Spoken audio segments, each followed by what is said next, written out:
안틴, 삭, 안녕하세요 여러분. 여러분, 오늘부터는 고전 정치철학 콘텐츠는 큰 사회적 이슈가 있을 때만 올리고 그 대신 새로운 시리즈 티베트 사자의 서화 불교의 윤회편을 시작하려 합니다. 깊이 있는 철학과 삶의 지혜를 함께 나누고 싶으시다면 지금 구독과 알림 설정으로 함께 해주세요. 오늘의 주제는 바로 티베트 사자에서 티베트어로는 바르도 톨돌 바르도 토돌, 직역하면 죽음의 순간에서 자유롭게 해방되는 책이라는 뜻입니다. 이 책은 티베트 불교의 가장 신비롭고 심오한 경전으로 죽음과 삶 사이, 즉 중간 상태에서 의식이 어떤 경험을 하는지 안내해주는 영혼의 지도서입니다. 티베트 사자에서는 세 단계의 바르도, 즉 중간 세계를 설명합니다. 1단계는 치바르도 치카이바르도 단계입니다. 그중 첫 번째 단계인 치바르도 치카이바르도는 죽음의 순간의 바르도로 육신이 꺼지고 의식이 분리될 때 모든 존재가 찰나적으로 순수한 광명 광밍 clear light, 즉 참된 본성의 빛을 마주하는 순간을 말합니다. 이때 그 빛을 자신의 본래 면목, 즉 불성후 싱으로 인식하면 곧바로 해탈에 이르게 되지만 대부분의 영혼은 두려움 fear, 집착 attachment, 혼란 confusion 때문에 그 빛을 외면하거나 도망칩니다. 이 순간의 두려움은 결국 자아의 붕괴에 대한 두려움이자 무오를 향한 본능적 저항입니다. 여기서 사무에시 우미 개념이 중요한 해석의 열쇠가 됩니다. 사무에란 부처와 보살이 두려움이 없는 네 가지 상태를 의미합니다. 지혜로서 모든 존재의 실상을 알고 이체 시우웨이, 깨달은 진리를 왜곡 없이 설하며 쇼파우웨이, 자신의 수행에 의심이 없고 지정우웨이, 중생의 근기를 알아 그에 맞는 가르침을 줄 수 있는 화다우웨이 경지입니다.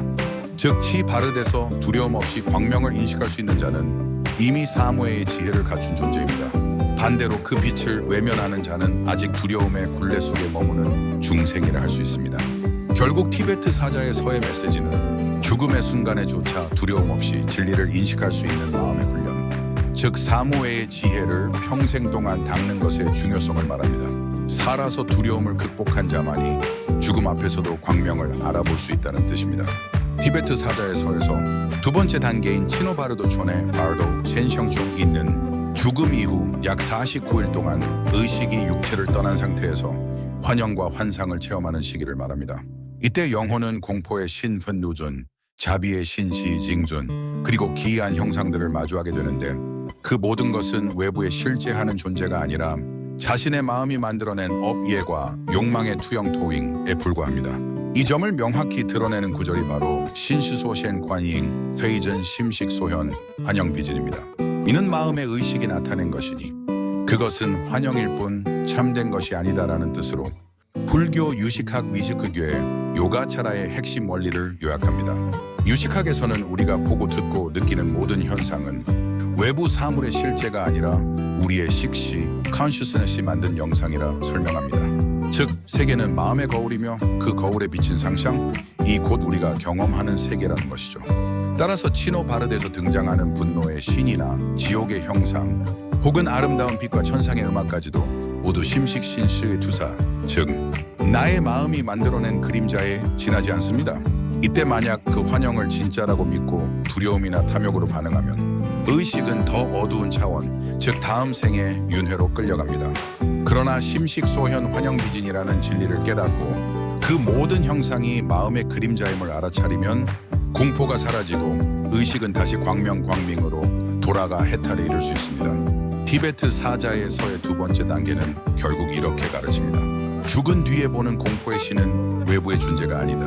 그것은 내가 만들어낸 마음의 그림자다. 그것을 두려워하지 말고 그것이 나임을 알아차리라. 이것이 바로 심식소현 환영비진의 실천적 의미입니다.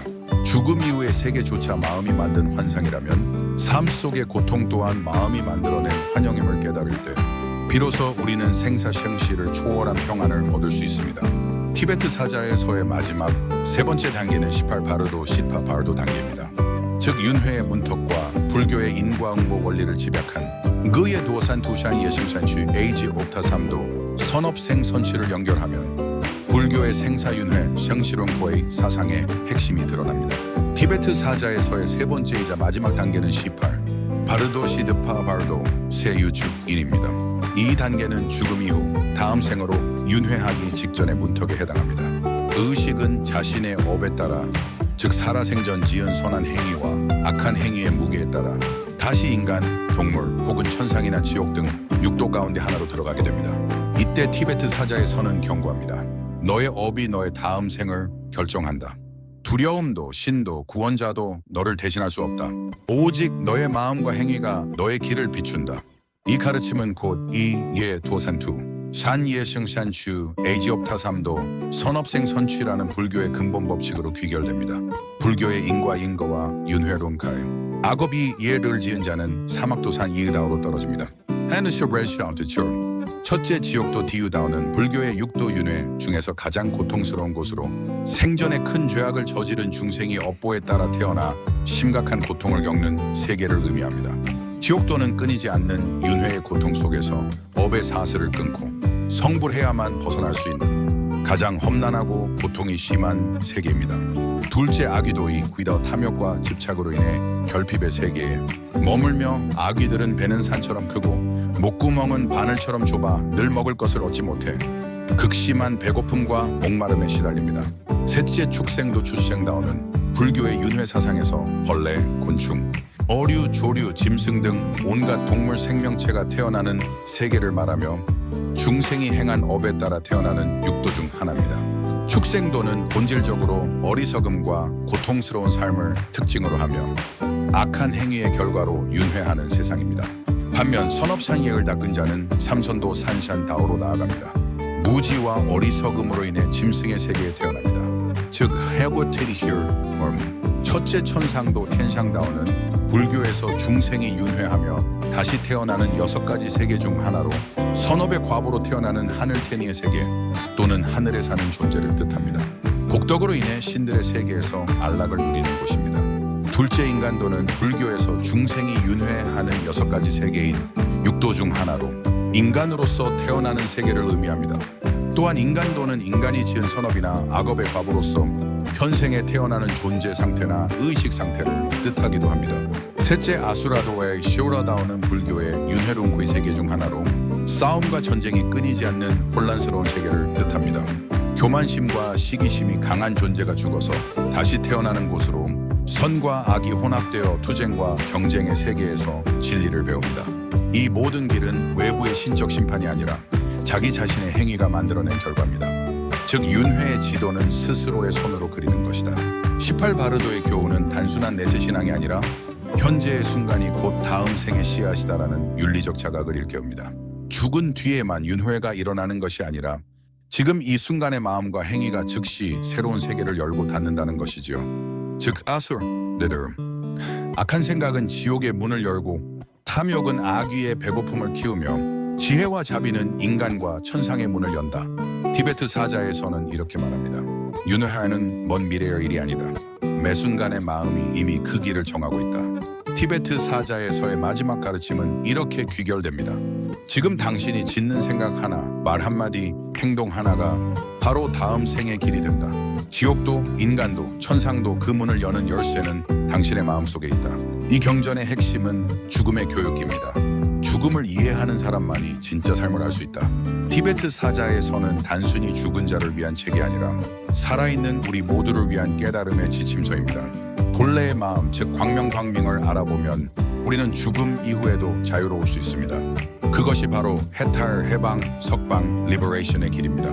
티베트 사자에서는 20세기 초 서양에 소개되어 심리학자 융칼 중에게도 깊은 영향을 주었고 오늘날에는 임사체험 ND 연구나 죽음 명상에도 활용되고 있습니다. 죽음 이후의 세계를 과학과 철학이 만나는 지점에서 가장 오래된 지혜로 설명한 책이라 할 수 있습니다. 이 시리즈에서는 앞으로 티베트 사자에서의 각 바르도 단계와 불교의 윤회, 룸카이가 애념, 그리고 죽음을 통해 배우는 자유의 철학을 차근차근 다루어 보겠습니다.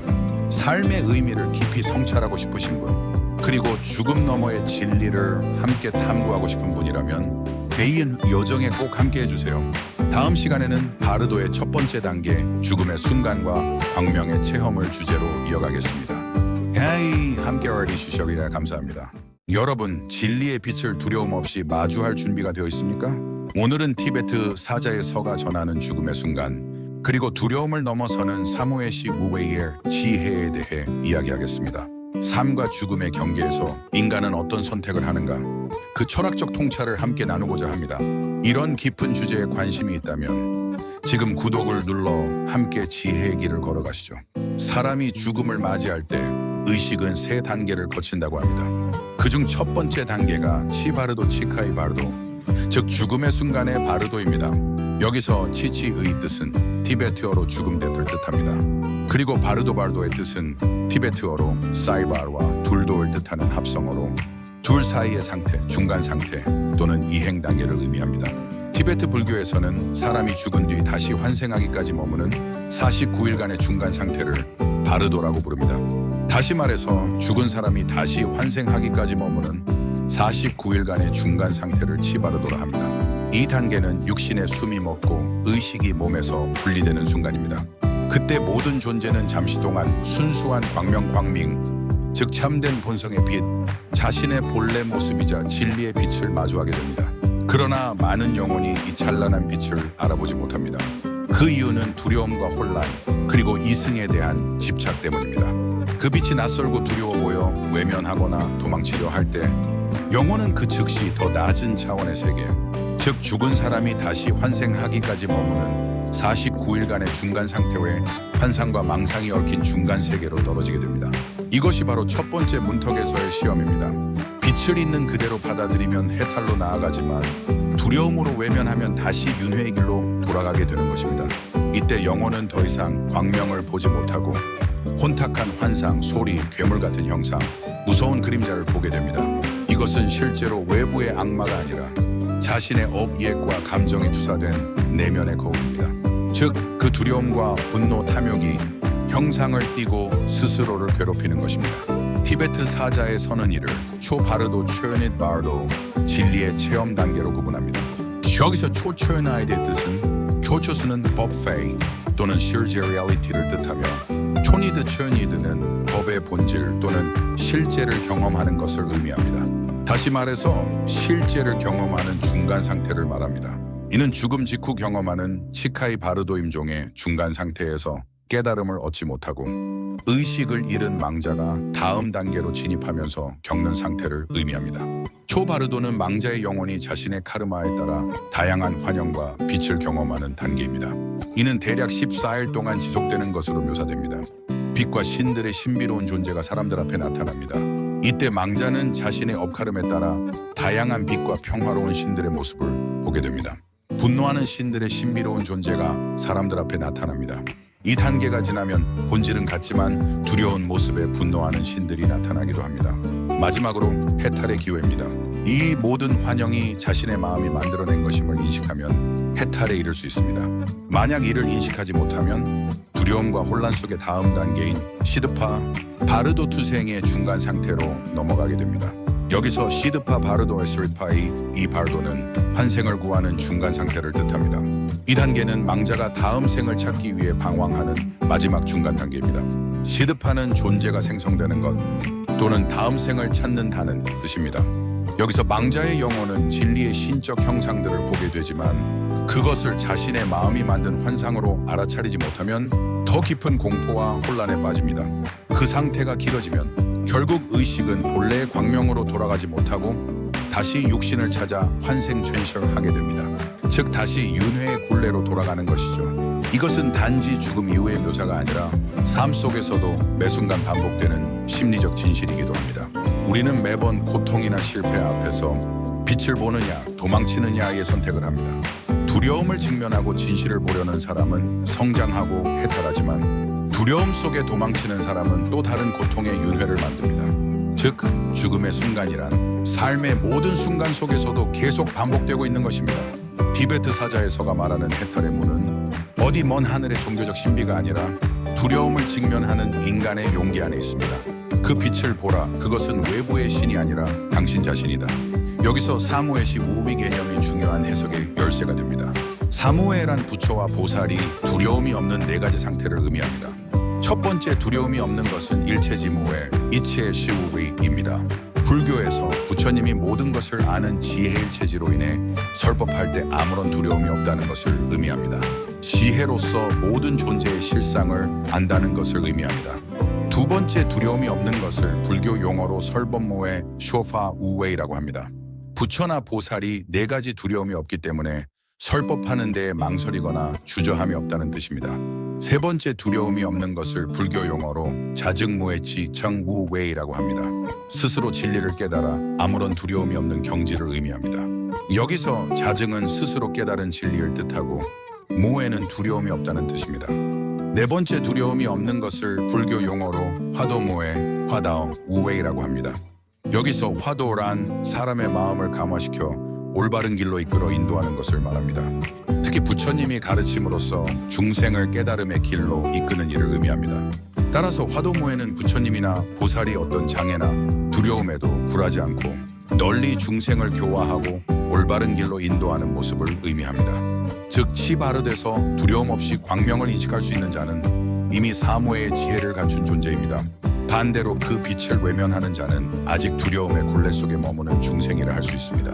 이 결국 티베트 사자의 서의 메시지는 죽음의 순간에조차 두려움 없이 진리를 인식할 수 있는 마음의 훈련, 즉 사무의 지혜를 평생 동안 닦는 것이 중요성하다고 말합니다. 살아서 두려움을 극복한 자만이 죽음 앞에서도 광명을 알아볼 수 있다는 뜻입니다. 그러면 여기서 아주 깊고 중요한 질문을 하나 던지겠습니다. 두려움, 집착, 혼란 때문에 그 빛을 외면하지 않고 해탈하기 위해 사무에시 우웨이를 어떻게 수행해야 할까요? 이것은 티베트 사자의 서의 핵심이자 불교 수행의 궁극적 목표와도 연결됩니다. 아래는 그 네 가지 사무의 수행법을 바르도의 상황에 대응시키며 설명한 내용입니다. 첫째, 일체 지무의 이세 슈구스트웨이 지혜로 두려움을 끊어라입니다. 죽음의 순간 영혼이 광명을 마주할 때 가장 먼저 드는 감정은 두려움입니다. 이 두려움은 사실 나라는 환상, 즉 자애고가 붕괴될 때 일어나는 공포입니다. 이를 이겨내려면 일체지 이체처, 즉 모든 존재의 실상을 지혜로 꿰뚫어 보는 연습이 필요합니다. 삶 속에서 모든 것은 무상하며 나 또한 그 흐름의 일부라는 통찰을 자주 되새기면 죽음의 순간에 나의 소멸을 두려워하지 않게 됩니다. 그러면 어떻게 일상생활에서 수행해야 할까요? 매일 짧게라도 나는 나의 생각이 아니다라는 명상 문구를 되뇌며 자아를 관찰합니다. 감정이 일어날 때 이 감정도 흘러가는 구름이라 인식해 무상무창의 통찰을 훈련합니다. 여기서 무상이란 항상함이 없다는 뜻으로 이 세상의 모든 것이 끊임없이 변하고 사라져 영원하지 않다는 것을 의미하는 불교의 핵심 가르침입니다. 즉, 이 세상 모든 것이 변화한다는 우주의 법칙을 설명하는 동시에 이를 통해 집착을 버리고 주체적인 삶을 살도록 이끄는 불교의 중요한 가르침입니다. 이렇게 하면 죽음의 순간 광명을 나의 본성으로 인식할 준비가 됩니다. 두 번째, 설법모의 쇼바 우웨이 진리를 말할 때 주저하지 않는 수행을 해야 합니다. 설법모해란 진리를 표현할 때 두려워하지 않는 마음입니다. 이것은 단순히 말을 잘하는 것이 아니라 내면의 진실을 외면하지 않는 용기입니다. 죽음의 순간 영혼이 혼란스러울 때 가장 강력한 구제의 힘은 진실을 직면하는 힘입니다. 살아서 진리를 말하기를 두려워했던 자는 죽음 앞에서도 그 빛을 외면하게 됩니다. 그러면 어떻게 일상생활에서 수행해야 할까요? 일상에서 불편한 진실도 정직하게 바라보는 연습을 합니다. 남을 속이거나 나 자신에게 핑계대는 습관을 줄입니다. 이렇게 진실을 직면하는 용기를 길러야 죽음의 순간에도 광명을 외면하지 않습니다. 세 번째, 자증무의 지정무비 스스로 체험한 진리는 흔들리지 않도록 수행을 해야 합니다. 자증무에는 스스로 깨달아 얻은 진리에서 나오는 확신의 두려움 없음입니다. 남이 가르쳐준 신앙이나 교리가 아니라 명상과 삶의 경험을 통해 직접 체험한 진리를 말합니다. 죽음의 순간에는 외부의 스승이나 교리가 도와줄 수 없습니다. 오직 자신이 직접 체험한 내면의 깨달음만이 빛을 알아보게 합니다. 그러면 스스로 체험한 진리를 흔들리지 않기 위해서 어떻게 일상생활에서 수행해야 할까요? 명상 중에 나라는 존재가 사라지는 순간을 체험하려 노력합니다. 생각과 감정을 내려놓고 단지 의식이 존재한다는 감각만 남겨두는 연습을 합니다.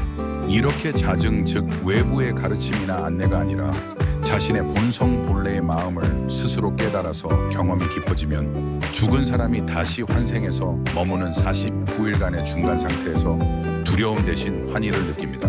여기서 자증이란 스스로 깨닫는 것을 의미합니다. 외부의 가르침이나 안내가 아니라 자신의 본성 본래의 마음을 스스로 깨달아 해탈에 이르는 것을 말합니다. 망자가 눈앞에 펼쳐지는 현상들이 자신의 마음에서 스스로 일어난 것임을 깨닫는 순간 외부의 그 어떤 것도 자신에게 해를 가할 수 없다는 것을 알게 되고, 이것은 마치 파도가 바다에서 생겨났다가 다시 바다로 돌아가는 것처럼 모든 현상이 본래의 마음바다에서 생겨나고 소멸하는 것임을 이해하는 것입니다. 네 번째는 화도무의 허나터, 우웨이 두려움 속에서도 타인을 돕는 마음을 수행해야 합니다. 마지막 화도무에는 두려움 속에서도 타인을 돕는 마음, 즉 자비의 무해입니다. 죽음의 순간에도 남을 걱정하는 마음이 있다면 그 사람은 이미 자아를 초월한 상태에 들어간 것입니다. 집착과 혼란은 모두 나만 생각할 때 생깁니다. 하지만 자비의 마음은 나를 녹여버립니다. 타인을 위하는 마음이 곧 해탈로 가는 가장 빠른 길입니다.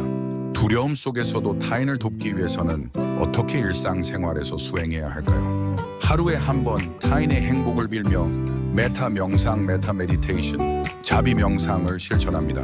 모든 존재가 고통에서 벗어나길 바랍니다라는 문구를 반복합니다. 이런 마음으로 죽음을 맞이한 자는 광명을 피하지 않고 그 안으로 걸어 들어갑니다. 살아서 사무엘을 닦는 자는 죽음 앞에서도 빛을 봅니다. 티베트 사자의 서가 말하는 진짜 메시지는 이것입니다. 죽음의 순간에 두려움 없이 광명을 알아본다는 것은 삶 속에서 이미 그 두려움을 넘어서는 연습을 해왔다는 뜻입니다. 그것이 바로 불교에서 말하는 사무에시 우웨이, 즉 네 가지 두려움 없음의 수행입니다. 이 훈련은 단순히 죽음을 대비하기 위한 것이 아닙니다. 삶 그 자체에서 두려움 속에서도 진리를 지키고 타인을 돕는 용기를 기르는 일입니다. 불교에서는 이를 보살행부사싱이라 부르고, 기독교에서는 사랑의 희생, 유교에서는 이네링이, 와나비디, 서양 철학에서는 도덕적 용기 모랄 쇼라게라 부릅니다. 이 개념들은 이름은 달라도 모두 한 가지 진리를 향합니다. 두려움 속에서도 선을 실천하는 자, 그가 곧 깨어있는 자다. 역사 속의 성인들은 이 진리를 몸으로 살아냈습니다. 그들은 죽음을 두려워하지 않았습니다. 두려움을 넘어 타인을 위해 자신을 내어주었기 때문입니다. 젊은 수행자였던 석가모니는 산중에서 새끼를 잡아먹으려는 아모랑이를 보고 연민을 느껴 자신의 몸을 던져 그 굶주린 생명을 살렸다고 전해집니다. 그는 두려움을 극복한 자비의 상징이었습니다. 그러나 오늘날의 많은 정치 지도자들은 자신을 보호하기 위해 진리를 침묵으로 덮습니다. 그들의 침묵은 자비가 아니라 두려움의 또 다른 이름입니다. 참된 자비는 말 없는 동정이 아니라 고통을 함께 짊어지려는 결단입니다. 청년들이 절망하는 이 시대에 진리를 말하지 않는 침묵은 자비가 아니라 회피이며, 그 회피는 결국 자신과 세상을 함께 어둡게 만듭니다. 왜 예수는 자신이 배신당하고 처형당할 것을 알고 있었지만 끝까지 제자와 백성을 위해 그들을 용서하소서라고 기도했습니다. 예수님은 도망치거나 복수하지 않고 두려움을 넘어선 사랑으로 인류의 구원을 선택했습니다. 이는 서양 윤리에서 자기 희생적 사랑 아가페의 절정으로 평가됩니다. 오늘의 정치 지도자들 가운데 박해와 조롱이 두려워 침묵하는 자들은 많습니다. 그러나 진리를 알고도 침묵하는 것은 부패보다 더 깊은 죄입니다. 청년들은 말하지 않는 어른들을 보고 절망합니다. 그들에게 필요한 것은 침묵하는 구세주가 아니라 고통을 감수하고라도 진실을 외치는 지도자입니다. 간디는 영국 식민 통치 아래에서 수차례 투옥과 암살 위협을 받았지만 끝까지 비폭력 아힘사가 진리무저항, 불복종 운동의 원칙을 포기하지 않았습니다. 그는 죽음의 공포보다 도덕적 타락이 더 무섭다고 말하며 두려움을 이겨낸 도덕적 용기의 표본으로 남았습니다. 오늘의 한국의 정치 지도자들은 권력의 칼날을 두려워하지만 진정한 용기는 무기를 들지 않고도 거짓과 싸우는 것입니다. 청년들이 세상은 썩었다고 말할 때 그들의 분노는 단지 체제에 대한 반항이 아니라 진실을 외면하는 어른들에 대한 실망입니다. 폴란드의 가톨릭 신부 콜베는 아우슈비츠 수용소에서 한 죄수가 탈출한 뒤 보복으로 10명을 무작위로 처형하겠다는 명령이 내려졌을 때 그중 한 사람을 대신해 스스로 나섰습니다. 가브리킨의 소한 그는 사만에는 신부입니다. 하긴 아이가 있는 그를 살려주시오 라고 말하며 기아실에서 끝까지 기도하며 죽음을 맞았습니다. 정치 지도자는 국민을 위한 희생을 말해야 합니다. 부패한 정권의 위협이 두렵다 하더라도 침묵이 아닌 진실의 대가로서의 희생을 택해야 합니다. 그 희생이야말로 후대가 기억할 유일한 명예입니다. 독일의 신학자 본회퍼는 히틀러의 악행을 알고도 침묵하는 교회를 비판하며 히틀러 암살 모의에 가담했습니다. 그는 체포되어 사형 직전까지도 아가페 침묵은 악 그 자체다라고 남겼습니다. 그의 용기는 신앙이 두려움을 이기는 윤리적 행동임을 보여줍니다. 오늘의 한국 정치사 속에서도 부패와 악의 제도와 권력 속에 자리 잡고 있을 때 그것을 아는 자가 침묵한다면 시드레인 그 또한 공범입니다. 두려움은 인간의 본능이지만 침묵은 도덕의 붕괴입니다. 진리를 말하는 자만이 역사를 바꾼다. 오늘의 전직 지도자들 혹은 정치적 박해 속에 있는 이들에게 묻습니다. 당신이 젊은 날 꿈꾸던 이상은 지금 어디에 있습니까? 당신은 권력의 폭풍 속에 쓰러졌는가? 아니면 그 안에서도 진리를 전하고 있는가? 지도자는 자신의 안전을 위해 침묵할 때 그는 이미 지도자가 아닙니다. 청년들은 완벽한 사람을 원하지 않습니다. 두려움을 넘어 진실을 말하는 어른을 원할 뿐입니다. 삶이란 매 순간 작은 죽음을 겪는 과정이며 그때마다 우리는 광명으로 들어가느냐 도망치느냐를 선택합니다. 지혜로 두려움을 끊고 진실을 말하며 스스로 체험한 진리를 믿고 타인을 향한 자비를 실천할 때 그 영혼은 빛 속으로 조용히 걸어 들어갑니다.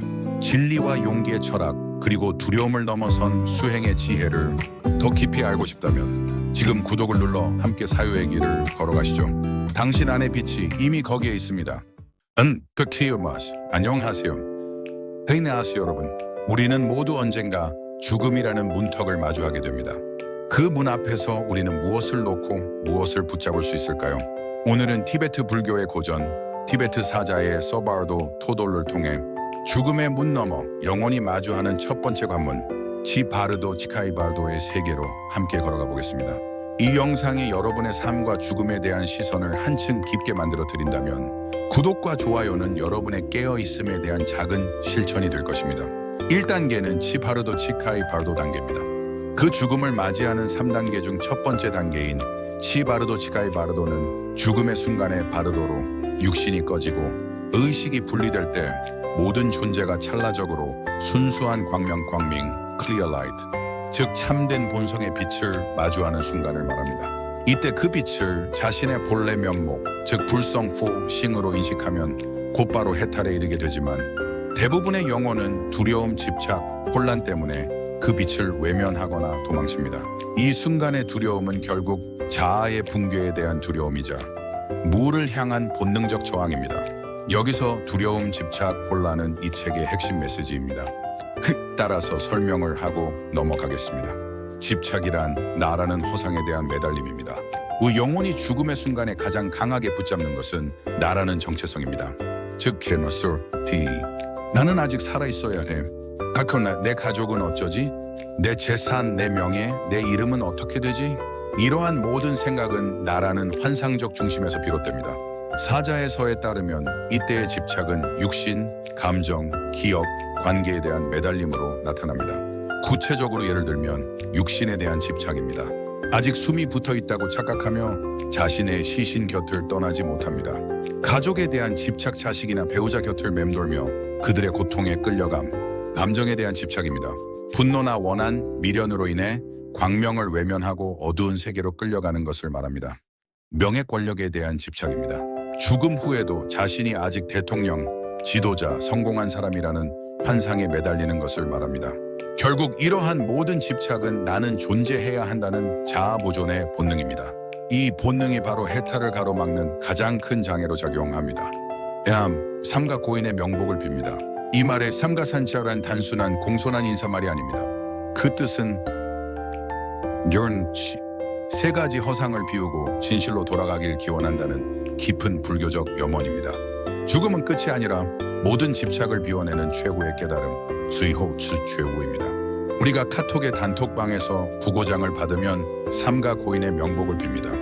너네 라고 라고 할 때 여기서 삼가 산자는 무슨 뜻일까요? 죽음의 순간 인간의 의식은 마지막으로 집착을 시험받습니다. 불교에서는 이를 산자 삼가라 부르지요. 모든 존재가 허상임을 깨닫는 세 가지 관문, 즉 밍자 명가, 파자 법가, 슈자 수가입니다. 첫째, 밍자 명가 이름은 허상이다. 밍 이름은 단지 가명자밍, 즉 잠시 붙여진 표식일 뿐입니다. 우리가 생전에 쌓아온 명예밍어, 지위 디위, 외모 가이마오, 이름값과 직책, 그 모든 것은 결국 허공 위의 그림자, 공중지형, 공중시행과 같습니다. 여기서 공중지형이란 하늘에 비친 그림자라는 뜻으로 불교에서는 모든 현상의 덧없음과 실체가 없음을 비유하는 표현입니다.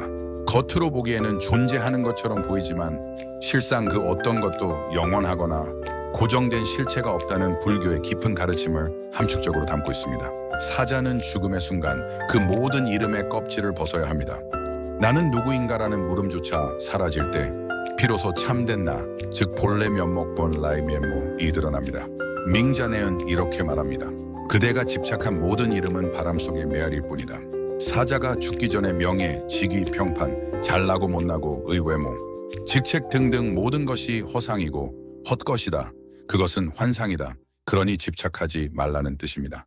둘째 법가란 사자가 죽기 전에 배운 지식, 이론, 학문, 도덕, 규칙, 예절, 윤리 등 모든 것이 헛것이고 환영이다. 그러니 죽기 전의 것에 집착을 말라는 것이다. 죽기 전에 너가 본 것은 환영이다. 그러니 집착하지 말라. fa법은 불교에서 모든 현상과 이치를 뜻하는 말입니다. 그러나 그 또한 지아파가법, 임시의 모양일 뿐. 죽음 앞에서 우리가 쌓은 학문쉐운, 도덕다오 등 규범구입한 윤리伦理, 이 모든 지식의 탑은 바람 한 줄기에 무너지는 모래성 샤청에 불과합니다. 학자법가는 이렇게 묻습니다.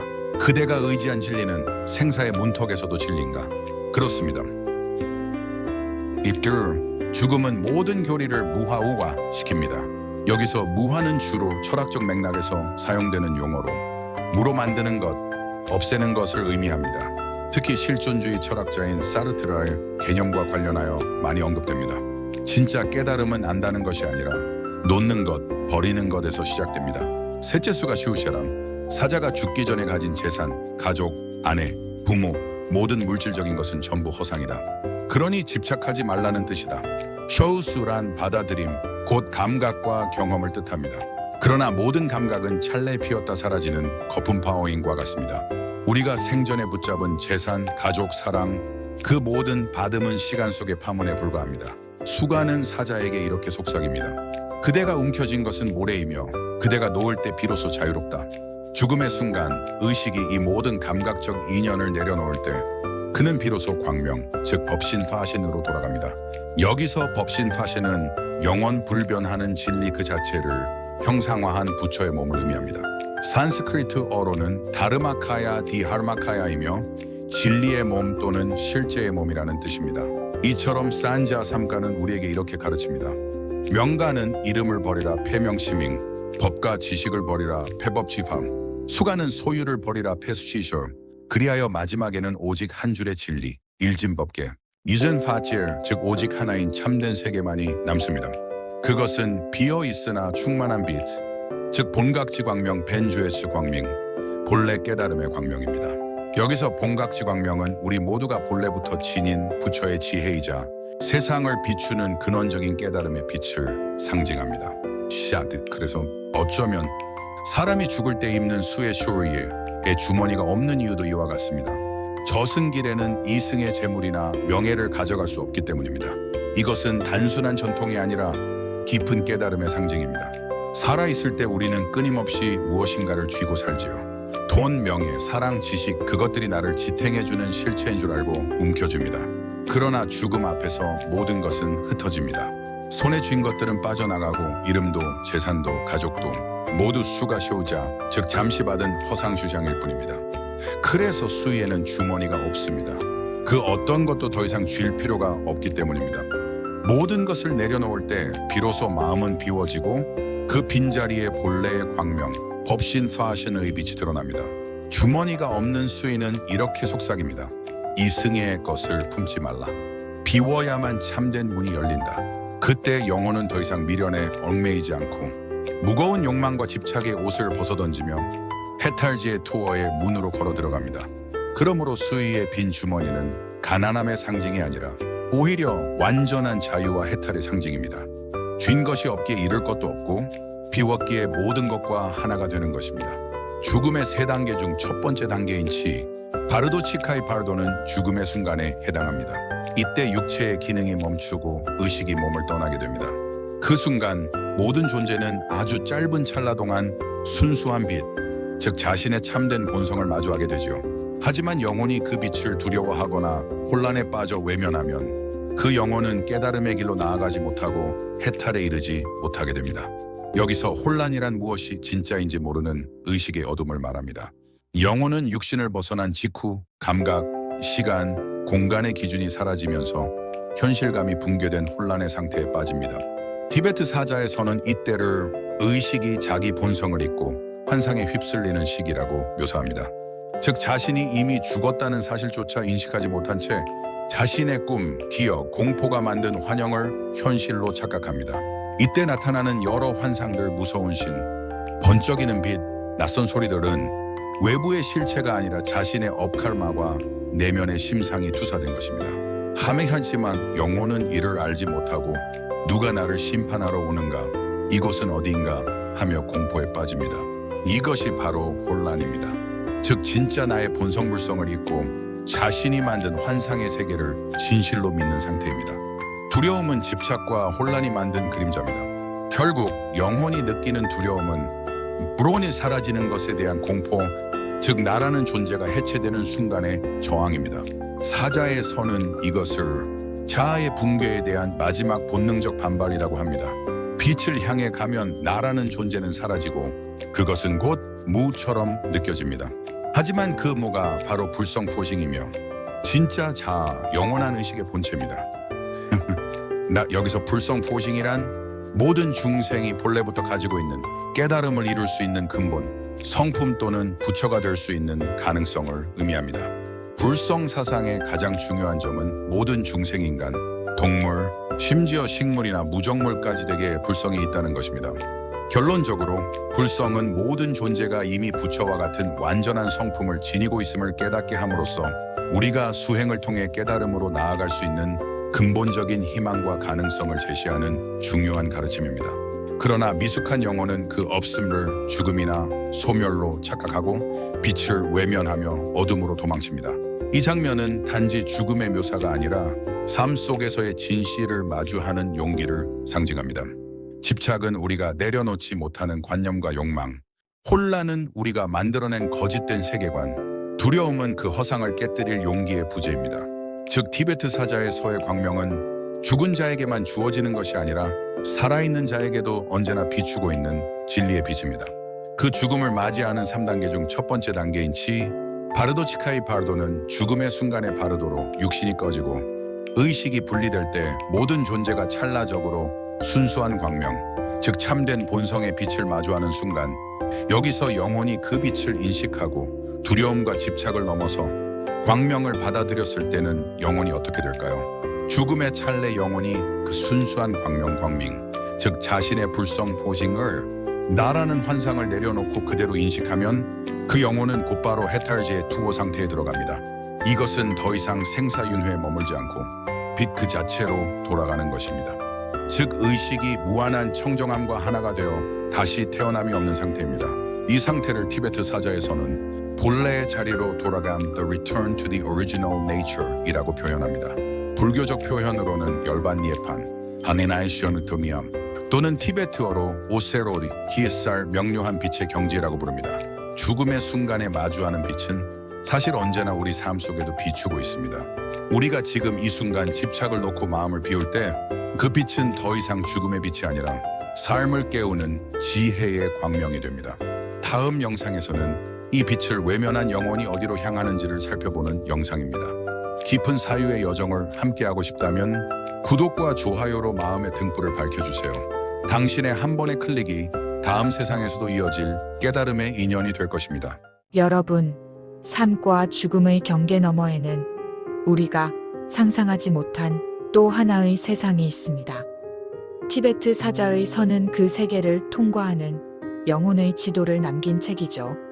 오늘 영상에서는 망자가 죽음 이후 맞이하는 두 번째 여정, 치노 바르도 CHNYID, 바도, 그 신비한 현상과 깨달음의 의미를 함께 탐험해 보겠습니다.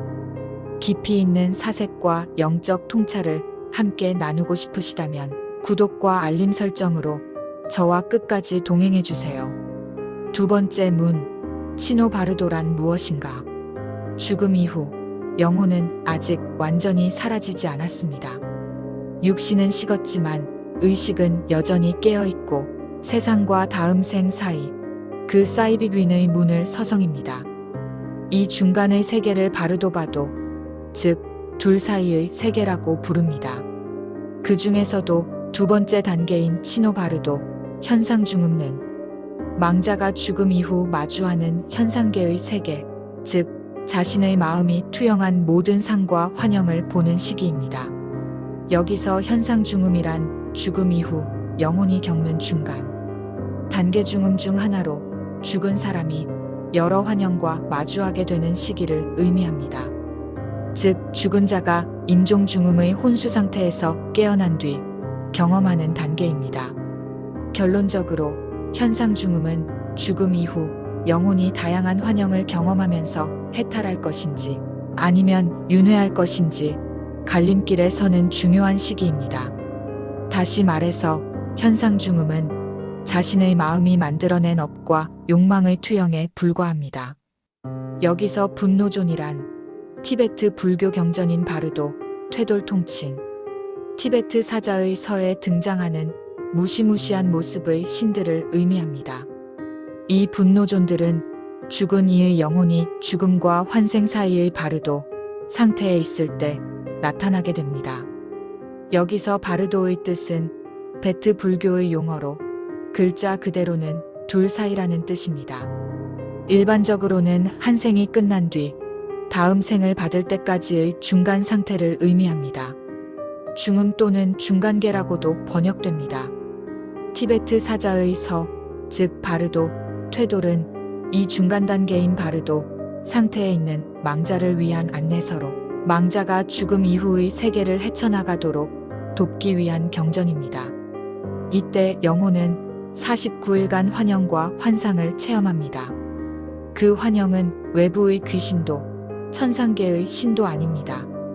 그것은 바로 자신의 마음이 만들어낸 업의 영상, 즉 욕망과 두려움이 그려낸 거울의 그림자입니다.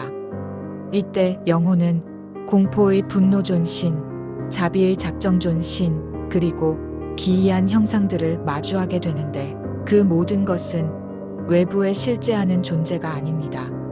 중간 단계인 바르도 상태의 특징은 다음과 같습니다. 티베트 불교에서는 중간 단계인 바르도 상태가 일반적으로 49일간 지속된다고 알려져 있으며 이 기간 동안 망자의 의식은 다양한 현상을 경험합니다. 이 의식의 단계에서 망자는 중간 단계 기간 동안 먼저 평화로운 신들 평화존을 만나고 이후 혼란스럽고 위협적인 모습의 신들 분노존을 만나게 됩니다. 이러한 현상은 망자의 심리적 상태와 카르마 업보에 따라 다양하게 경험됩니다. 죽은 직후에는 현실에 대한 가장 명확한 의식인 명확한 빛 클리어 라이트이 나타납니다. 이는 개인이 영적으로 도달할 수 있는 가장 순수한 상태를 상징합니다. 생전의 명상 수행을 통해 마음을 훈련한 사람은 죽음의 순간에 이 명확한 빛이나 평화로운 신들을 두려워하지 않고 인식할 수 있습니다. 이를 통해 이들의 빛과 합일하여 윤회에서 벗어나는 해탈에 도달할 수 있습니다. 반면 수행하지 않은 사람은 이 밝은 빛을 불편하게 느끼거나 두려워하며 회피하게 됩니다. 그 결과 망상은 더욱 심해지고 위협적인 신들을 만나게 되는 단계로 나아가게 됩니다. 이 명확한 빛을 인식하고 합일하지 못하면 의식은 점차 순수한 상태에서 멀어져 이전 생에 쌓은 카르마로 인해 발생하는 망상과 환영을 경험하게 됩니다. 왜 평화로운 신들이 먼저 나타나는가? 이러한 순서는 망자에게 깨달음으로 나아갈 첫 번째이자 가장 쉬운 기회를 주기 위한 것으로 해석됩니다. 첫 번째 기회는 가장 순수하고 평화로운 상태인 명확한 빛과 평화로운 신들을 먼저 제시함으로써 망자가 그들의 본질을 인식하고 깨달음으로 나아갈 수 있도록 돕기 위해서입니다. 다음 기회는 첫 번째 기회를 놓쳤을 경우 더 격렬하고 무서운 신들을 만나게 되는데, 이는 망자가 아직 집착하는 감정, 두려움, 분노 등을 투영하여 깨달음으로 나아갈 또 다른 더 도전적인 기회를 주기 위해서입니다. 따라서 평화로운 신들이 먼저 나타나는 것은 망자가 윤회에서 벗어나도록 돕기 위해 가장 밝고 순수한 기회를 먼저 제공하는 영적 안내의 한 과정이라고 볼 수 있습니다. 죽음 이후 첫 번째 주에는 망자의 심장, 차크라에 내재된 42개의 평화로운 신들이 매우 밝고 선명한 빛과 함께 나타납니다. 이 신들은 본래 망자 자신의 마음속에 있는 깨달음의 빛을 상징합니다.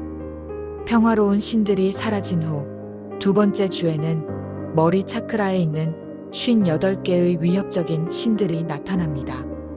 이들은 망자가 쌓은 부정적인 업보 카르마의 결과로 나타나는 환영입니다. 망자가 중간 단계 기간 동안 혼란스럽고 위협적인 모습의 신들보다 먼저 평화로운 신들을 먼저 만나는 이유가 뭔가요? 이후 혼란스럽고 위협적인 모습의 신들 분노존을 만나게 됩니다.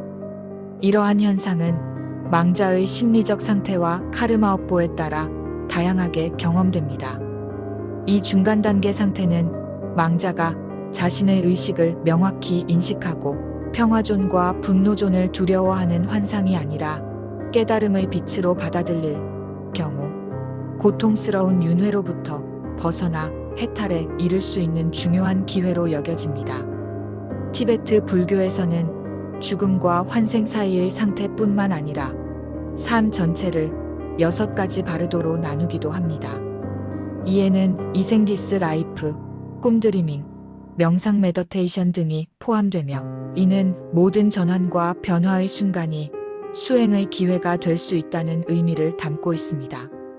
망자에게 두려움, 분노 등을 투영하면 깨닫는 이유는 무엇일까요?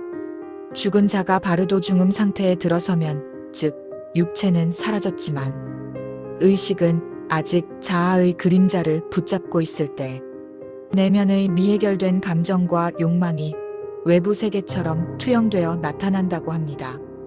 그래서 망자는 무서운 신을 보는 게 아니라 사실은 자신이 만들어낸 두려움, 분노, 집착의 형상을 보고 있는 것입니다. 이때 그 형상이 실제 외부의 악마가 아니라는 사실을 자각하는 순간 그는 자신의 마음이 만들어낸 환영임을 깨닫고 그 즉시 해탈의 문이 열립니다. 즉 두려움이 외부의 적이 아니라 내면의 거울임을 깨닫는 순간이 곧 깨달음의 순간이다. 이것을 심리학적 해석을 하면 심리학에서는 이를 그림자 섀도우의 통합 과정으로 봅니다. 카를 융은 인간의 무의식 속에 억압된 감정과 본능, 욕망을 그림자라 불렀습니다. 이 그림자를 외면할수록 그것은 공포나 분노의 형태로 밖으로 투영되어 나타납니다.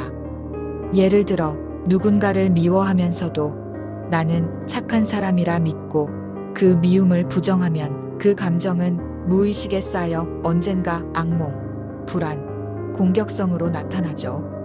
바르도 상태의 망자 역시 같은 원리입니다.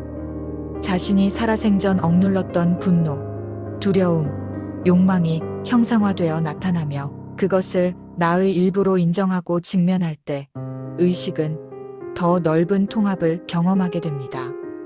이 과정은 심리학적으로 보면 자아 셀프와 무의식의 통합, 즉 자기 셀프 -1 러제이션의 단계입니다. 이때 인간은 더 이상 감정에 끌려다니지 않고 그것을 관찰하는 주체로 서게 됩니다. 즉 감정은 깨달음의 적이 아니라 거울입니다. 그 거울을 통해 내가 무엇에 집착하고 있는가를 스스로 보게 되면 그 인식이 바로 자가거너스이 되고 자각이 곧 깨달음으로 이어집니다. 사자의 선은 말합니다. 무서운 신을 피하지 말라. 그는 너의 그림자이며 너의 스승이다. 두려움은 마음의 거울이고 분노는 자아의 틈을 비추는 빛입니다. 그 감정을 외면하지 않고 바라보는 순간 인간은 나라는 좁은 틀을 벗어나 참된 자각의 상태, 즉 깨달음에 이르게 되는 것입니다. 이 중간 단계 상태는 망자가 자신의 의식을 명확히 인식하고 평화존과 분노존을 두려워하는 환상이 아니라 깨달음의 빛으로 받아들일 경우 고통스러운 윤회로부터 벗어나 해탈에 이를 수 있는 중요한 기회로 여겨집니다. 티베트 불교에서는 죽음과 환생 사이의 상태뿐만 아니라 삶 전체를 6가지 바르도로 나누기도 합니다. 이에는 이생디스 라이프, 꿈드리밍, 명상 메디테이션 등이 포함되며 이는 모든 전환과 변화의 순간이 수행의 기회가 될 수 있다는 의미를 담고 있습니다. 티베트 사자의 서에는 총 100명의 신들이 등장하며 이들은 평화로운 모습의 평화존과 무서운 모습의 분노존으로 나뉩니다. 죽은 이의 의식은 바르도 단계에서 먼저 평화존을 만나고 이후 분노존을 만나게 됩니다. 불교 탄트라에서 분노존은 부정적인 감정 분노, 탐욕, 어리석음을 지혜와 자비로 바꾸는 영적인 변형의 힘을 나타냅니다. 분노존은 부정적인 기운과 악한 영혼으로부터 중생을 보호하고 정화하는 힘을 지닌 것으로 여겨집니다. 일부 현대적인 해석에 따르면 분노존은 외부의 신이 아니라 망자가 죽음의 과정에서 겪는 혼란스럽고 왜곡된 심리 상태의 내적 투사라고 설명하기도 합니다. 여기서 치노란 CHNYID는 바르도의 두 번째 단계인 현상, 경험의 바르도를 뜻하는 티베트어입니다. 이 단계는 죽은 이가 죽음을 완전히 자각하고 현실을 경험하는 시기로 이때 망자는 평화존과 분노존의 환영을 보게 됩니다. 현상 경험의 중간 단계인 치노 바르도에 대한 구체적인 내용은 다음과 같습니다. 죽음 직후 망자가 죽음의 순간에 영혼이 최초로 겪는 투명하고 밝은 빛을 경험하는 첫 번째 겪는 단계인 치카이 바르도 CHIKHAI 바도를 통과한 후 시작되며 약 2주간 지속됩니다. 망자가 생전에 쌓은 업보인 카르마에 따라 다양한 환영을 경험하게 됩니다. 이 환영은 망자의 의식이 투영된 것으로 망자가 깨달음을 얻은 존재라면 평화로운 신들을 보게 되지만 그렇지 않으면 무섭고 혼란스러운 분노존을 보게 됩니다. 존귀한 스승을 의미하는 치노라는 단어 자체는 진실의 본성 또는 현실 그 자체를 의미합니다. 이 단계에서 망자는 자신이 보게 되는 모든 환영이 외부의 것이 아니라 자신의 마음이 만들어낸 것임을 깨달아야 합니다. 망자가 두려워하지 않고 환영의 본질을 깨달으면 해탈에 이를 수 있습니다.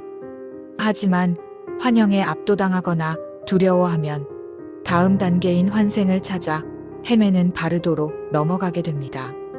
이처럼 존귀한 스승을 의미하는 치노는 죽음 이후 망자의 의식이 환영을 통해 진실된 현실을 마주하고 해탈할 기회를 얻는 중요한 중간 단계를 가리킵니다. 분노존들은 보통의 불보살처럼 자비로운 형태가 아닌 격렬하고 위협적인 모습을 취합니다. 이는 혼란에 빠진 중생들을 돕기 위해 무자비한 집착과 망상을 정화하고 극복하게 만드는 강한 에너지를 상징합니다. 사자의 서의 핵심 사상은 이 한 문장으로 요약됩니다. 마음의 의식이 나타낸 것이니 그것은 환영일 뿐이다. 유식학의 철학에 따르면 우리가 보고 느끼는 모든 것은 외부의 실제가 아니라 칸셔스너스이 만든 투영된 영상입니다. 죽은 자가 본다는 천상, 지옥, 빛, 공포. 그 모든 것이 외부의 실제가 아니라 자신의 의식이 그려낸 그림입니다. 그러므로 망자는 깨달아야 합니다. 이것은 내 마음이 만들어낸 그림자일 뿐이다.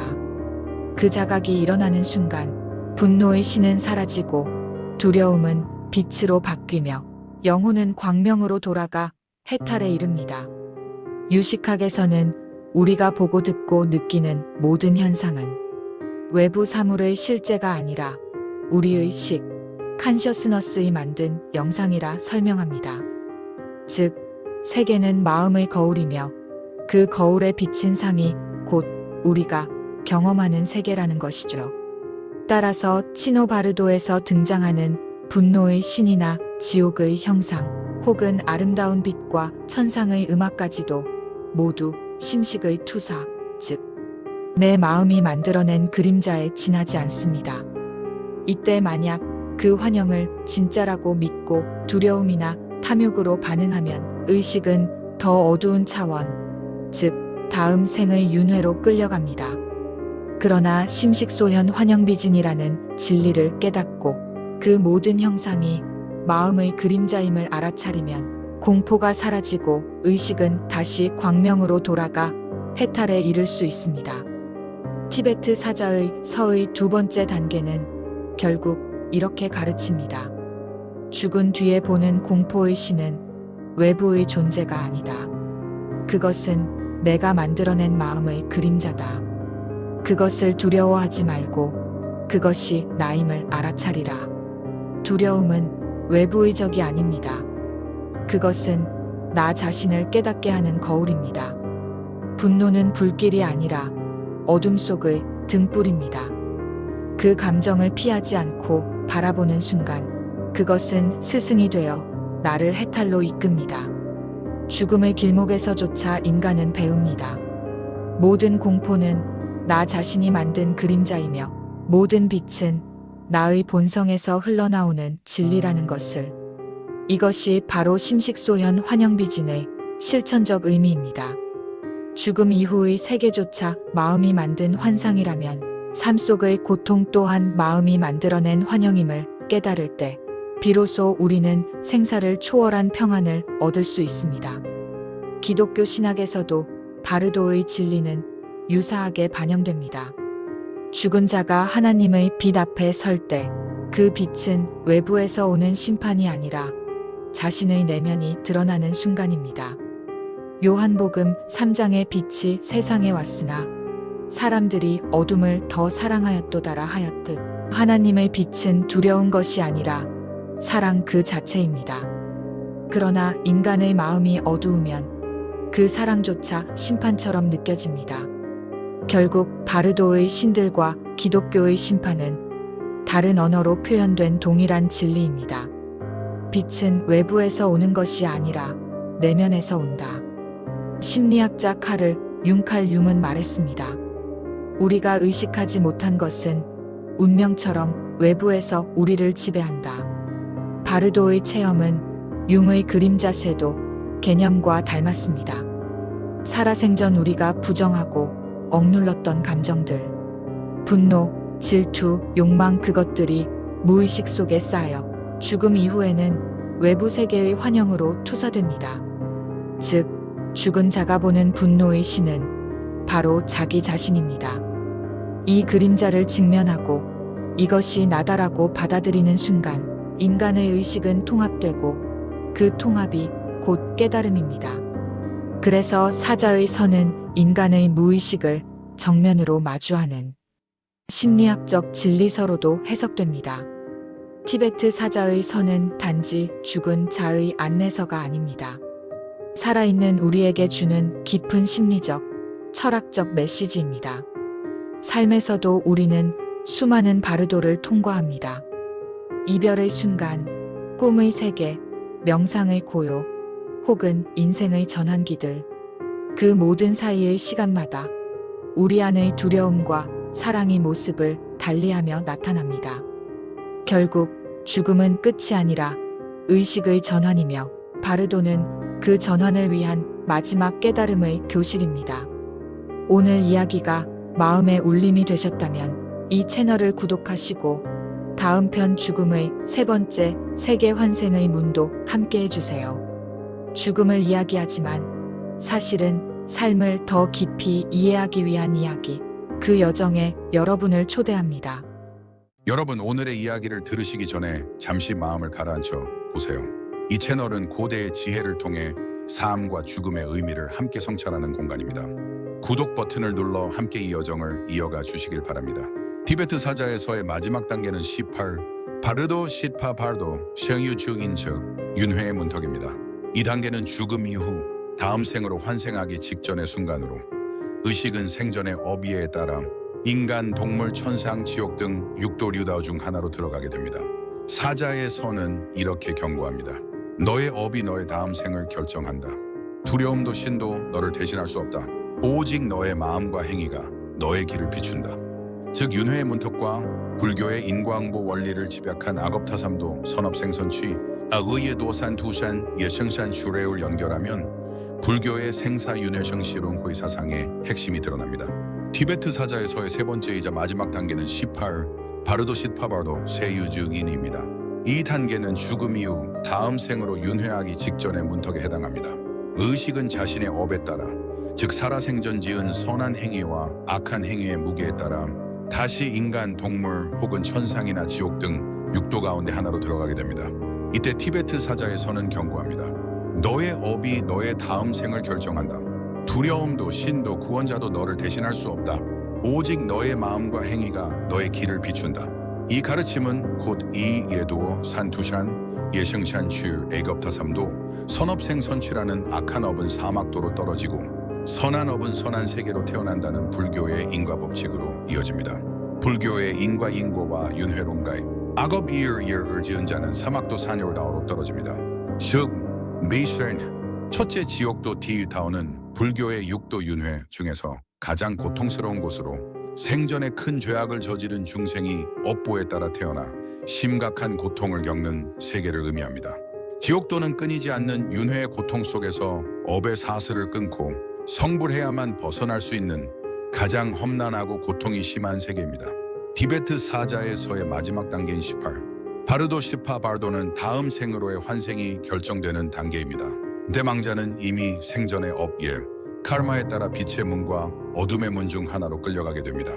그 빛은 해탈의 길이고 어둠은 다시 윤회의 고리로 떨어지는 문이죠. 그 중에서도 가장 무거운 업을 지은 이들이 빠지는 세계가 바로 지옥도 디유다오입니다. 지옥도는 벌을 받는 장소가 아니라 심리적 고통의 극단입니다. 사자의 선은 지옥도를 단순한 형벌의 공간이 아니라 생전의 부정적인 의식이 극단화된 세계라고 설명합니다. 즉 신이 인간을 심판하는 게 아니라 자신이 만들어낸 감정의 불길 속으로 스스로 떨어지는 것입니다. 지옥은 신의 재판장이 아니라 스스로 만든 죄의식과 집착이 만든 심리적 투영이라는 것이죠. 지옥도로 떨어지는 생전의 죄와 업보를 직업별, 성격별, 실제 예시를 하자면 단순한 것이 윤리적 비난이 아니라 사자의 서가 가르치는 의식의 법칙을 현실에서 쉽게 이해하기 위한 사례입니다. 첫째는 권력자, 정치인형입니다. 이들은 분노와 오만의 업을 짓습니다. 대표적 죄상으로는 거짓 선전, 권력 남용, 타인의 생명을 무시한 결정, 복수심에 따른 처벌 남용 등입니다. 사후에는 자신이 만든 폭력의 파도 속에서 불타는 듯한 분노의 불길을 심리적으로 경험합니다. 그는 자신이 과거에 억눌렀던 자들의 절규를 자신의 귀로 듣게 되는 중간 단계인 바르도적 환영 속에서 심리적 고통을 받습니다. 그 현실에서의 예시를 하자면 타인의 고통을 정치적 계산으로 이용하거나 비판을 받으면 분노로 보복하는 지도자, 겉으론 강하지만 내면은 불안과 두려움에 시달린 사람. 이들은 죽음 후 자신이 뿌린 두려움의 에너지를 고스란히 체험하며 그 불길 속에서 다시 분노를 해체하지 못하면 지옥도 윤회로 이어집니다. 둘째는 기업인, 재벌들이 짓는 탐욕의 업입니다. 대표적인 유언생으로는 부정축자의 착취, 불법 하청, 직원의 희생을 당연시한 이익 추구 등입니다. 이들은 죽음 이후 심리적으로 끝없는 결핍과 공허의 공간에서 아무리 움켜쥐려 해도 손에서 모래처럼 빠져나가는 환영 속을 헤맵니다. 그것이 탐욕의 지옥입니다. 우리 현실에서 한시에서 예시를 하자면 돈으로 모든 문제를 해결하려 하고 타인의 고통에는 무감각한 CEO나 투기꾼입니다. 이들의 사후 중한 단계인 중간 바르도 체험은 끝없는 배고픔 혹은 불타는 목마름의 형상으로 나타나며 그것이 바로 악귀의 구이와 지옥도의 중간 단계입니다. 셋째는 종교인, 교사형의 위선의 업입니다. 대표적 죄상으로는 도덕과 진리를 가르치면서도 내심은 명예나 권위를 탐하는 사람들입니다. 타인을 심판하며 죄책감을 심어주는 자들이죠. 이들은 자신이 세운 윤리의 기준에 스스로 얽매여 사후에는 심리적으로 끝없는 죄책감의 감옥에 갇히게 됩니다. 그가 평생 남을 꾸짖던 그 목소리가 이번엔 자신을 향해 비난하는 지옥의 음성으로 들립니다. 현실에서 예시를 하자면 겉으로는 경건하고 정의로운 척하지만 속으로는 인정욕구와 교만에 사로잡힌 지도자형 인간. 이 경우 지옥은 외부의 형벌이 아니라 자기 자신이 자신을 심판하는 무한한 심리적 고통으로 나타납니다. 넷째, 일반 직장인, 서민들이 하는 무지무지의 업입니다. 대표적 죄상으로는 진실을 알면서도 외면하고 옳지 않음을 알면서 그냥 다 그런 거지라며 침묵한 사람들입니다. 이들은 사후에는 심리적으로 끝없는 어둠 속에서 방향을 잃고 헤맵니다. 스스로 결정을 내리지 못해 타인의 목소리와 환영에 휘둘립니다. 그것이 바로 무명우밍의 지옥입니다. 현실에서 예시를 하자면 직장에서 부당함을 보고도 침묵하거나 약자를 괴롭히는 구조를 방관하는 사람, 이들의 사후 중간 단계인 바르도 경험은 길을 잃은 미로처럼 나타나며 자기 존재의 중심을 깨닫지 못하면 윤회의 굴레를 벗어나지 못합니다. 다섯째, 공격적이고 잔혹한 성격형 인간들이 짓는 살생과 증오의 업입니다. 대표적 죄상으로는 동물 학대하거나 폭력, 증오 표현, 인종, 성별, 신념에 대한 멸시를 하는 사람들입니다. 이들의 죽음 뒤에는 자신이 가한 폭력의 모든 감각을 되돌려 체험합니다. 그가 죽인 존재의 시선으로 세상을 바라보며 자신이 얼마나 파괴적인 존재였는지를 심리적으로 체험하는 감각적 지옥을 겪습니다. 현실에서 예시를 하자면 분노를 통제하지 못하고 폭력으로 관계를 해결하려는 사람입니다. 그 고통은 형벌이 아니라 자신이 만든 감정의 거울입니다. 그 거울을 자기 자신으로 인정하지 않으면 해탈의 문은 열리지 않습니다. 지옥도의 본질벌이 아니라 기회. 티베트 사자의 선은 말합니다. 그대가 보는 지옥은 그대의 마음이 그려낸 환영이다. 그 환영을 나의 그림자로 깨닫는다면 그곳은 더 이상 지옥이 아니라 깨달음의 문이 된다. 즉 지옥도는 영원한 형벌의 세계가 아니라 자신의 업을 스스로 비추어 보는 최후의 거울입니다. 거기서 두려움과 고통을 인식하고 이것 또한 나의 마음이 만들었다는 통찰이 일어날 때 그 순간 망자는 다시 빛의 문, 즉 해탈의 가능성을 얻습니다. 사자의 선은 우리에게 이렇게 묻습니다. 지금 당신은 어떤 세계를 만들고 있는가? 지옥은 죽은 뒤에만 있는 게 아닙니다. 분노, 탐욕, 거짓, 무지 속에 사는 사람은 이미 살아있는 지옥을 체험하고 있습니다. 따라서 18 바르도의 가르침은 죽은 자를 위한 경전이 아니라 살아있는 우리에게 마음의 세계를 정화하라는 메시지입니다. 둘째, 아기도의 구이도입니다. 탐욕과 집착으로 인해 결핍의 세계에 머물며 아기들은 배는 산처럼 크고 목구멍은 바늘처럼 좁아 늘 먹을 것을 얻지 못해 극심한 배고픔과 목마름에 시달립니다. 티베트 사자의 서의 마지막 단계인 18 바르도 시파 바르도에는 6가지 윤회의 길이 있습니다. 그 중에서도 아기도의 구이도, 즉 굶주린 영혼들의 세계는 가장 슬프고 고통스러운 세계입니다. 아귀의 끼는 항상 배가 고프지만 먹을 것을 손에 쥐는 순간 그것이 불타버리거나 돌로 변해버리는 존재입니다. 이 고통은 신의 형벌이 아니라 생전의 탐욕과 집착이 만든 스스로의 마음의 지옥입니다. 아귀도의 본질은 심리적으로 끝없는 결핍의 환영을 겪습니다. 사자의 선은 말합니다. 아귀는 목이 가늘고 배는 부풀어 있다.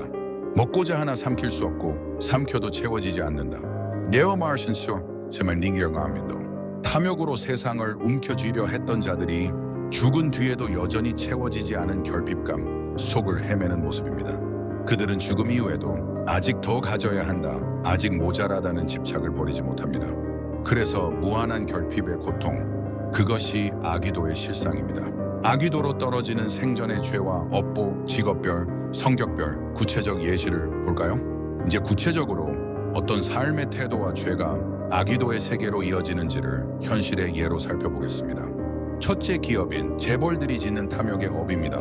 대표적인 죄명을 보면 사기, 횡령, 부당이익, 타인의 노동 착취입니다. 생전의 행위는 회사의 이익을 위해 직원의 건강과 가정을 희생시키고 부정한 방법으로 돈을 모으면서도 아직 부족하다고 느끼는 사람들입니다. 이런 사람들이 사후에 겪는 고통입니다. 그는 사후 중간 단계인 바르도 세계에서 끝없는 재물의 환영을 쫓습니다. 하지만 손에 쥐면 그것이 불타거나 먼지로 사라집니다. 그 순간 느끼는 절망이 바로 아귀도의 고통입니다. 가진 것을 감사하지 못하면 영혼은 결코 채워지지 않는다. 탐욕은 자신을 굶주리게 하는 가장 잔혹한 굶주림입니다. 오늘의 이야기가 마음속에 잔잔한 울림으로 남으셨다면 이 채널을 구독하고 함께 다음 여정으로 나아가 주세요.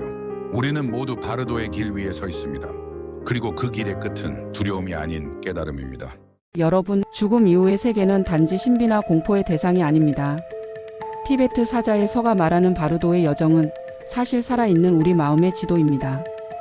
지옥은 신의 심판장이 아니라 우리가 만든 감정의 불길이며 천국 또한 우리가 빚은 자비의 빛입니다.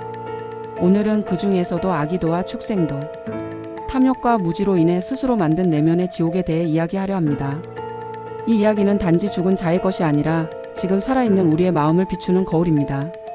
만약 이런 철학적 여정과 불교적 사유, 그리고 인간의 심리적 투영에 대한 이야기를 계속 함께 나누고 싶다면 지금 구독을 눌러주세요. 이 채널은 단지 사후의 이야기가 아니라 삶의 깊은 성찰을 나누는 공간이 될 것입니다. 사자의 서는 지옥도를 단순한 형벌의 공간이 아니라 생전의 부정적인 의식이 극단화된 세계라고 설명합니다. 지옥은 신의 재판장이 아니라 스스로 만든 죄의식과 집착이 만든 심리적 투영이라는 것이죠. 지옥도로 떨어지는 생전의 죄와 업보를 직업별, 성격별 실제 예시를 하자면 단순한 윤리적 비난이 아니라 사자의 서가 가르치는 의식의 법칙을 현실에서 쉽게 이해하기 위한 사례입니다. 전편 영상에 이어서 하겠습니다. 둘째, 정치인, 공직자형의 인간들이 권력에 대한 탐욕의 업보입니다. 이들의 생전 죄는 부패, 뇌물수수, 권력 남용, 명예욕 등입니다. 권력을 유지하기 위해 거짓과 조작을 일삼고 백성을 위한 정치는 잊은 채 내 자리, 내 명예만을 지키려 한 사람들입니다. 이러 자들이 사후에 겪는 고통은 그는 자신이 쌓은 권력의 탑이 무너지는 환영을 반복해서 보며 아무리 높이 올라가려 해도 다시 바닥으로 떨어지는 끝없는 추락의 악몽을 겪습니다. 그 권력욕이 바로 영혼의 굶주림으로 바뀌는 것입니다. 명예를 좇는 자는 끝내 허물을 먹고 산다. 진정한 권위는 겸손에서 오지 탐욕에서 오지 않습니다. 셋째, 종교인, 교사형 위선의 업입니다. 이들의 제명은 교묘한 기만, 헌금, 착복, 도덕적 조작, 영적 우월감입니다. 이들의 생전의 행위는 겉으로는 경건하고 정의로운 척하지만 속으로는 명예, 돈, 존경을 탐했던 사람, 남을 가르치면서 스스로의 탐욕을 숨긴 이들입니다. 이들이 사후에 겪는 고통은 자신이 선포하던 진리의 목소리가 위선자여 내가 만든 교리를 내가 삼켜라는 심판의 울림으로 바뀝니다. 아무리 참회를 외쳐도 그 말은 입속에서 불타버립니다. 진리를 이용하는 자는 진리에 의해 삼켜진다. 가르침은 욕심의 도구가 아니라 자신을 비우는 길이어야 합니다. 넷째, 직장인, 서민형 업보입니다. 소유, 집착과 비교의 업입니다. 이들이 짓는 대표적인 죄명은 시기, 질투, 거짓, 무절제한 소비입니다. 이들이 생전의 행위는 남의 성공을 질투하고 타인의 불행을 은근히 즐기며 SNS 속 남보다 나아 보이려는 삶에 집착한 사람들입니다. 이들이 사후에 겪는 고통은 끝없이 비교하는 환영 속에서 남이 가진 것을 얻으려 달려가지만 도착하면 그 대상은 사라지고 또 다른 욕망이 생깁니다. 끝없는 허기, 그것이 아기도의 특징입니다. 비교는 영혼의 배고픔을 키운다. 자신의 삶을 감사하는 순간 굶주림은 멈춘다. 다섯째, 성격형 인간입니다. 불안과 결핍 중심의 탐욕형 인간들입니다. 이들의 대표적인 죄명은 집착, 거짓된 자기과시, 타인 착취입니다. 이들이 생전의 행위는 인정받고 싶어서 과시하고 외로움을 메우기 위해 끊임없이 소비하고 사랑을 받기 위해 거짓된 이미지를 만든 사람들입니다. 이들의 사후에 겪는 고통은 자신을 바라보는 거울 속에서 무수히 많은 얼굴로 분열됩니다. 어느 것도 진짜 자신이 아니기에 그 허무함 속에서 끝없이 새로운 나를 만들어내려다 고통받습니다. 진짜 자신을 버린 자는 영혼조차 채워지지 않는다. 자기 존재의 진실을 마주하는 것이야말로 해탈의 시작입니다. 아기도의 고통은 경고이다. 사자의 서는 아기도를 이렇게 경고합니다. 탐욕은 배를 채우지 못하고 오히려 목을 조인다. 즉, 탐욕은 외부의 물질이 아니라 마음의 구조입니다. 더 갖고자 할수록 마음의 그릇은 좁아지고 목은 가늘어집니다. 결국 자신이 만든 결핍의 굴레 속에서 스스로를 태우는 것입니다. 우리가 사는 현대 사회는 끊임없는 비교와 소비로 사람들을 살아있는 아기도로 만들고 있습니다. 이 경전을 단순한 사후 세계 이야기로 볼 게 아니라 지금 이 순간의 마음의 상태를 비추는 거울로 읽어야 합니다. 욕심을 비우면 영혼이 배부르다. 아기도의 가르침은 우리에게 이렇게 속삭입니다. 탐욕은 내 손을 채우지 못하고 감사만이 내 마음을 채운다. 돈을 벌어도 권력을 얻어도 명예를 가져도 그것이 만족으로 이어지지 않는다면 우리는 이미 악의 길에 서 있는 것입니다. 하지만 욕심을 알아차리고 나누고 감사하는 순간 그 굶주림은 사라지고 영혼의 풍요로움이 시작됩니다. 사자의 서가 말하는 아기도는 단순히 죽은 자의 세계가 아닙니다.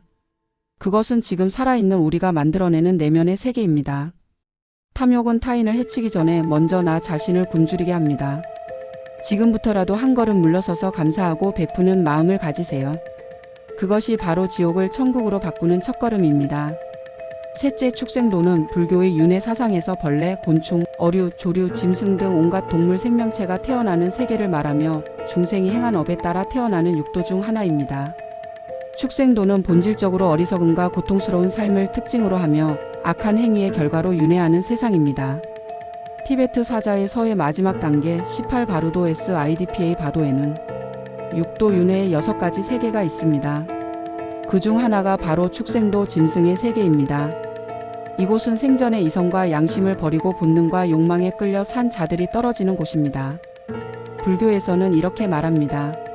사람으로 태어나 짐승처럼 살면 죽은 뒤엔 짐승으로 떨어진다. 축생도는 단순히 동물의 몸으로 태어나는 것을 뜻하지 않습니다. 그것은 인간의 형체를 하고도 짐승의 마음으로 사는 자들의 종말을 의미합니다. 축생도의 본질은 이성의 불이 꺼진 어둠입니다. 사자의 서는 말합니다. 무지한 자는 어둠 속에서 빛을 보지 못하고 욕망의 향기를 좇다가 스스로의 사슬에 묶인다. 즉 축생도의 핵심은 무지와 본능적 탐욕 그리고 이성의 상실입니다. 이들은 진리나 양심의 목소리를 듣지 못하고 오직 쾌락, 이익, 복수심만을 따라 행동합니다. 죽음 이후 그 영혼은 어둡고 축축한 그림자 속에서 깨어납니다. 사방에는 숨소리만 가득하고 자신이 무언가를 잡아먹거나 잡아먹히는 고통이 반복되는 끝없는 윤회. 그곳이 바로 축생도입니다. 축생도로 떨어지는 생전의 죄와 업보, 직업별, 성격별 구체적 예시를 볼까요? 첫째, 권력자, 정치인형 인간들입니다. 거짓과 폭력의 업보입니다. 이들의 대표적인 죄명은 폭행, 협박, 인권유린, 부정부패, 청부살인입니다. 이들의 생전의 행위는 권력을 유지하기 위해 약자를 짓밟고 진실을 왜곡하며 타인의 고통을 발밑에 두고 웃는 자들입니다. 이들이 사후에 겪는 고통은 이들은 축생도의 왕, 독사나 늑대의 형상으로 태어납니다. 죽을 때마다 다시 물리고 찢기며 자신이 뿌린 공포를 스스로 맛봅니다. 거짓으로 사람을 속인 자는 다음 생에 혀가 갈라진 뱀으로 태어나 끝없는 불신의 세계에서 살아야 한다. 둘째, 기업인 사기꾼형 인간으로 탐욕과 배신의 업을 짓습니다. 이들의 대표적인 죄명은 사기, 착취, 허위 광고, 불공정 거래 등입니다. 이들의 생전의 행위는 돈을 위해 거짓을 일삼고 사람을 수단으로 이용하며 타인의 눈물을 무시한 자들입니다. 이들이 사후에 겪는 고통입니다. 이들은 벌레, 쥐, 돼지의 몸으로 태어나 더럽고 추한 곳에서 살며 평생 굶주림과 공포 속에서 헤맵니다. 탐욕으로 배를 채운 자는 다음 생에 진흙 속에서 썩은 음식을 먹는 축생으로 떨어진다. 셋째는 종교인, 지도자형 인간들로서 위선과 교만의 업을 쌓는 자들입니다. 이들의 대표적인 죄명은 신앙을 이용한 사기, 교리를 이용한 권력화, 신도의 착취입니다. 이들의 생전의 행위는 남을 가르치며 스스로 깨달은 척하지만 실제로는 탐욕과 교만으로 가득한 사람들. 이들이 사후에 겪는 고통은 까마귀나 독수리의 형상으로 태어나 죽은 시체를 뜯으며 살게 됩니다. 평생 영혼을 먹어치우던 그 죄로 이번엔 자신이 먹이를 찾아 헤매는 괴물이 됩니다. 진리를 팔아먹은 자는 다음 생에 진흙 속 썩은 살을 먹는 괴조로 태어난다. 넷째, 폭력적 성격형 인간들로서 분노와 잔혹의 업을 짓는 자들입니다. 이들의 대표적인 죄명은 살상, 폭행, 학대, 복수심입니다. 이들의 생전의 행위는 화를 참지 못해 폭력을 일삼고 동물이나 약자를 학대한 자들입니다. 이들이 사후에 겪는 고통은 맹수나 짐승으로 태어나 평생 싸우고 피 흘리고 서로를 잡아먹는 생지옥 속에서 산다. 그에게는 평화도 사랑도 없다.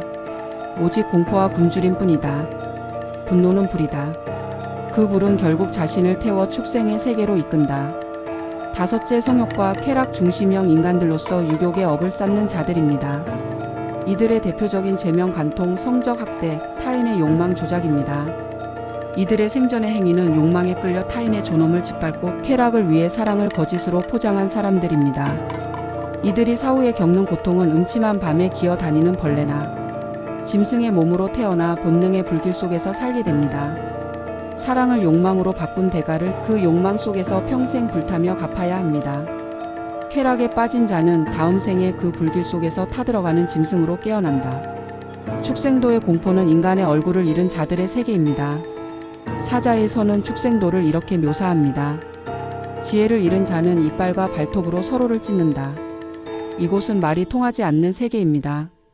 힘이 곧 법이고 약자는 먹히며 강자는 다시 강자에게 잡아먹힙니다.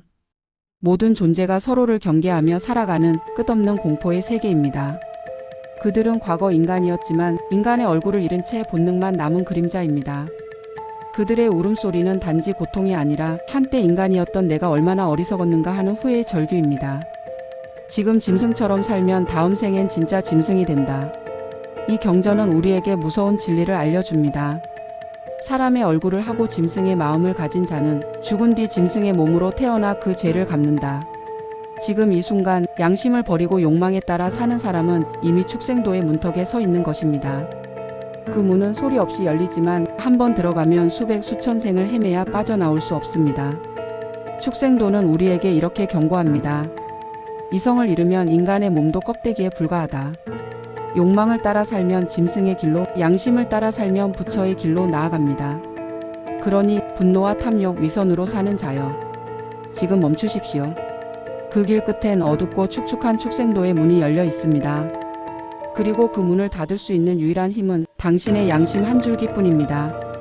티베트 사자의 선은 이렇게 우리에게 속삭입니다. 지옥과 천국은 죽은 뒤의 공간이 아니라 지금 이 순간의 마음에서 시작된다. 탐욕과 비교, 위선과 분노로 살아가는 한 우리는 이미 살아있는 지옥을 경험하고 있습니다. 그러나 양심과 감사, 자비로 한 걸음 물러서는 순간 그곳은 지옥이 아니라 곧 부처의 길이 됩니다. 오늘의 이야기가 여러분 마음에 작은 울림이 되었기를 바랍니다. 만약 이런 죽음 이후의 철학, 인간의 내면, 그리고 의식의 여정에 대해 더 깊이 탐구하고 싶다면 이 채널을 구독하고 함께 걸어가 주세요. 우리가 매일 조금씩 탐욕을 비워낼 때 그 순간부터 우리는 이미 바르도의 어둠을 통과해 빛으로 향하고 있는 존재입니다. 감사합니다. 여러분, 인간의 생은 하나의 숨이 이어지는 동안만 존재하는 것이 아닙니다. 그 숨이 멎는 순간 우리는 단지 죽음이라는 문을 통과할 뿐입니다. 티베트 사자의 선은 그 문 너머에서 펼쳐지는 영혼의 여정을 기록한 책입니다. 오늘 이 시간은 그 여정의 마지막 길, 천상도에서부터 다시 인간도, 그리고 아수라도로 이어지는 윤회의 비밀을 함께 탐구해 보려 합니다. 삶은 단지 생존이 아니라 매 순간이 다음 생의 원인이 됩니다. 우리가 지금 짓는 생각 하나, 말 한마디, 행동 하나가 미래의 자신을 빚어갑니다. 이 강연을 끝까지 들으신다면 당신의 마음속에도 천상의 문을 여는 씨앗이 피어날 것입니다. 지혜와 자비의 길, 그리고 영혼의 진화를 함께 배우는 여정에 여러분을 초대합니다.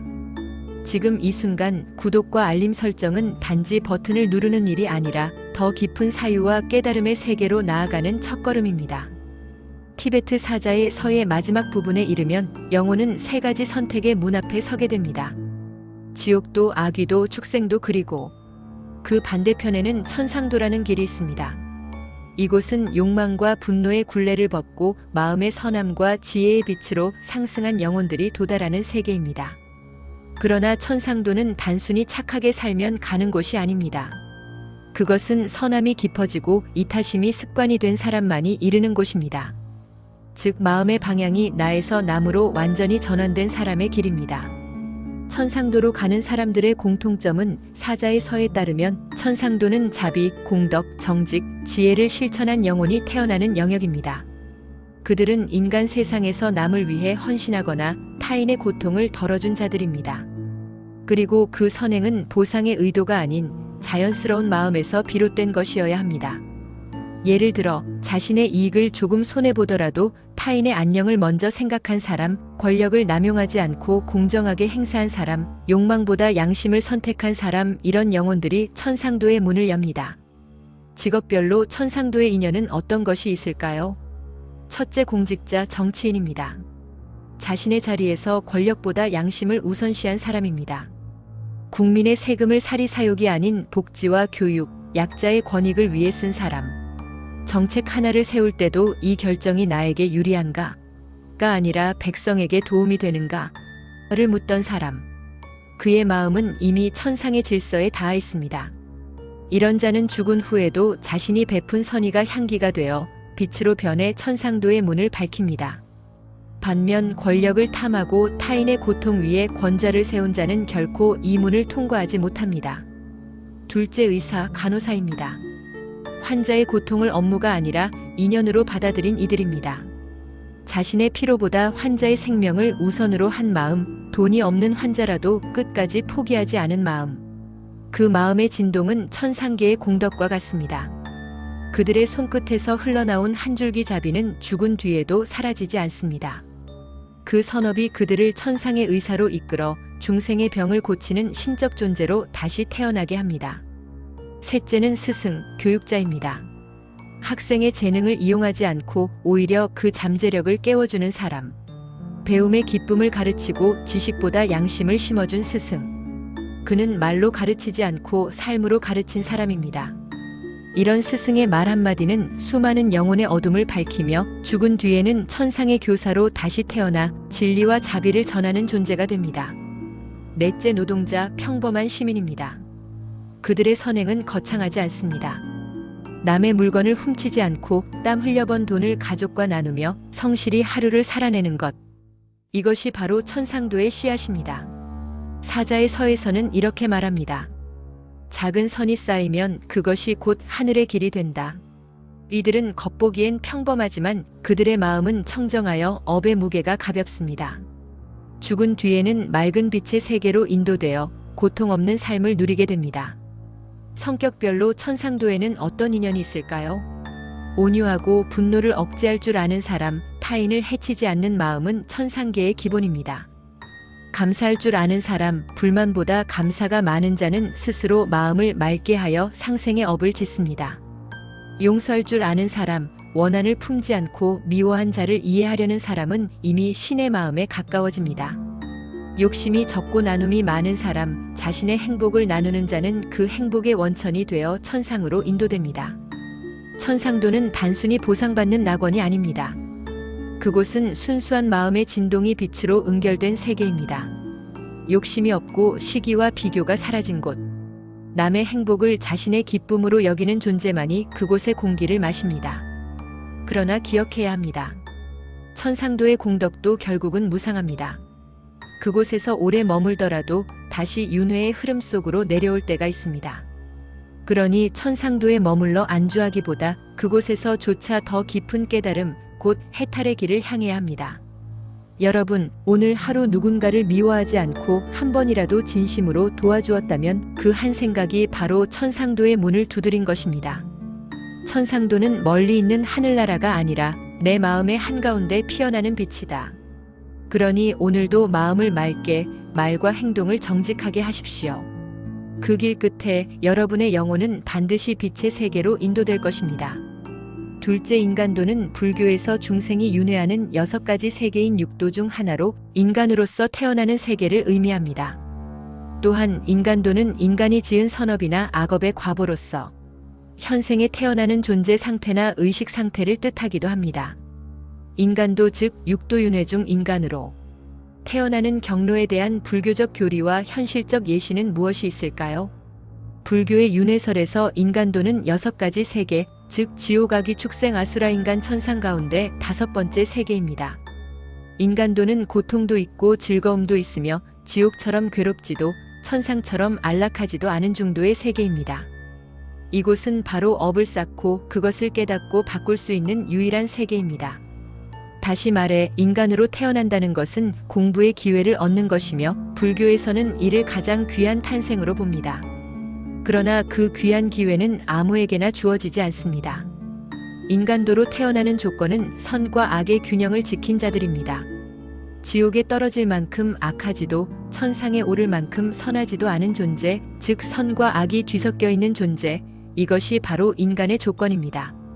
전생에 자비심을 조금이라도 실천한 사람, 그러나 그 자비가 완전하지 못했더니, 탐욕을 절제하려 애썼으나 완전히 끊지 못하니, 남을 돕기도 했지만 동시에 자신을 위해 타인을 이용한 적이 있느니, 이런 이들이 바로 인간도로 다시 태어납니다. 직업별 예시로 보는 인간도의 업은 무엇일까요? 첫째 인간도는 공무원입니다.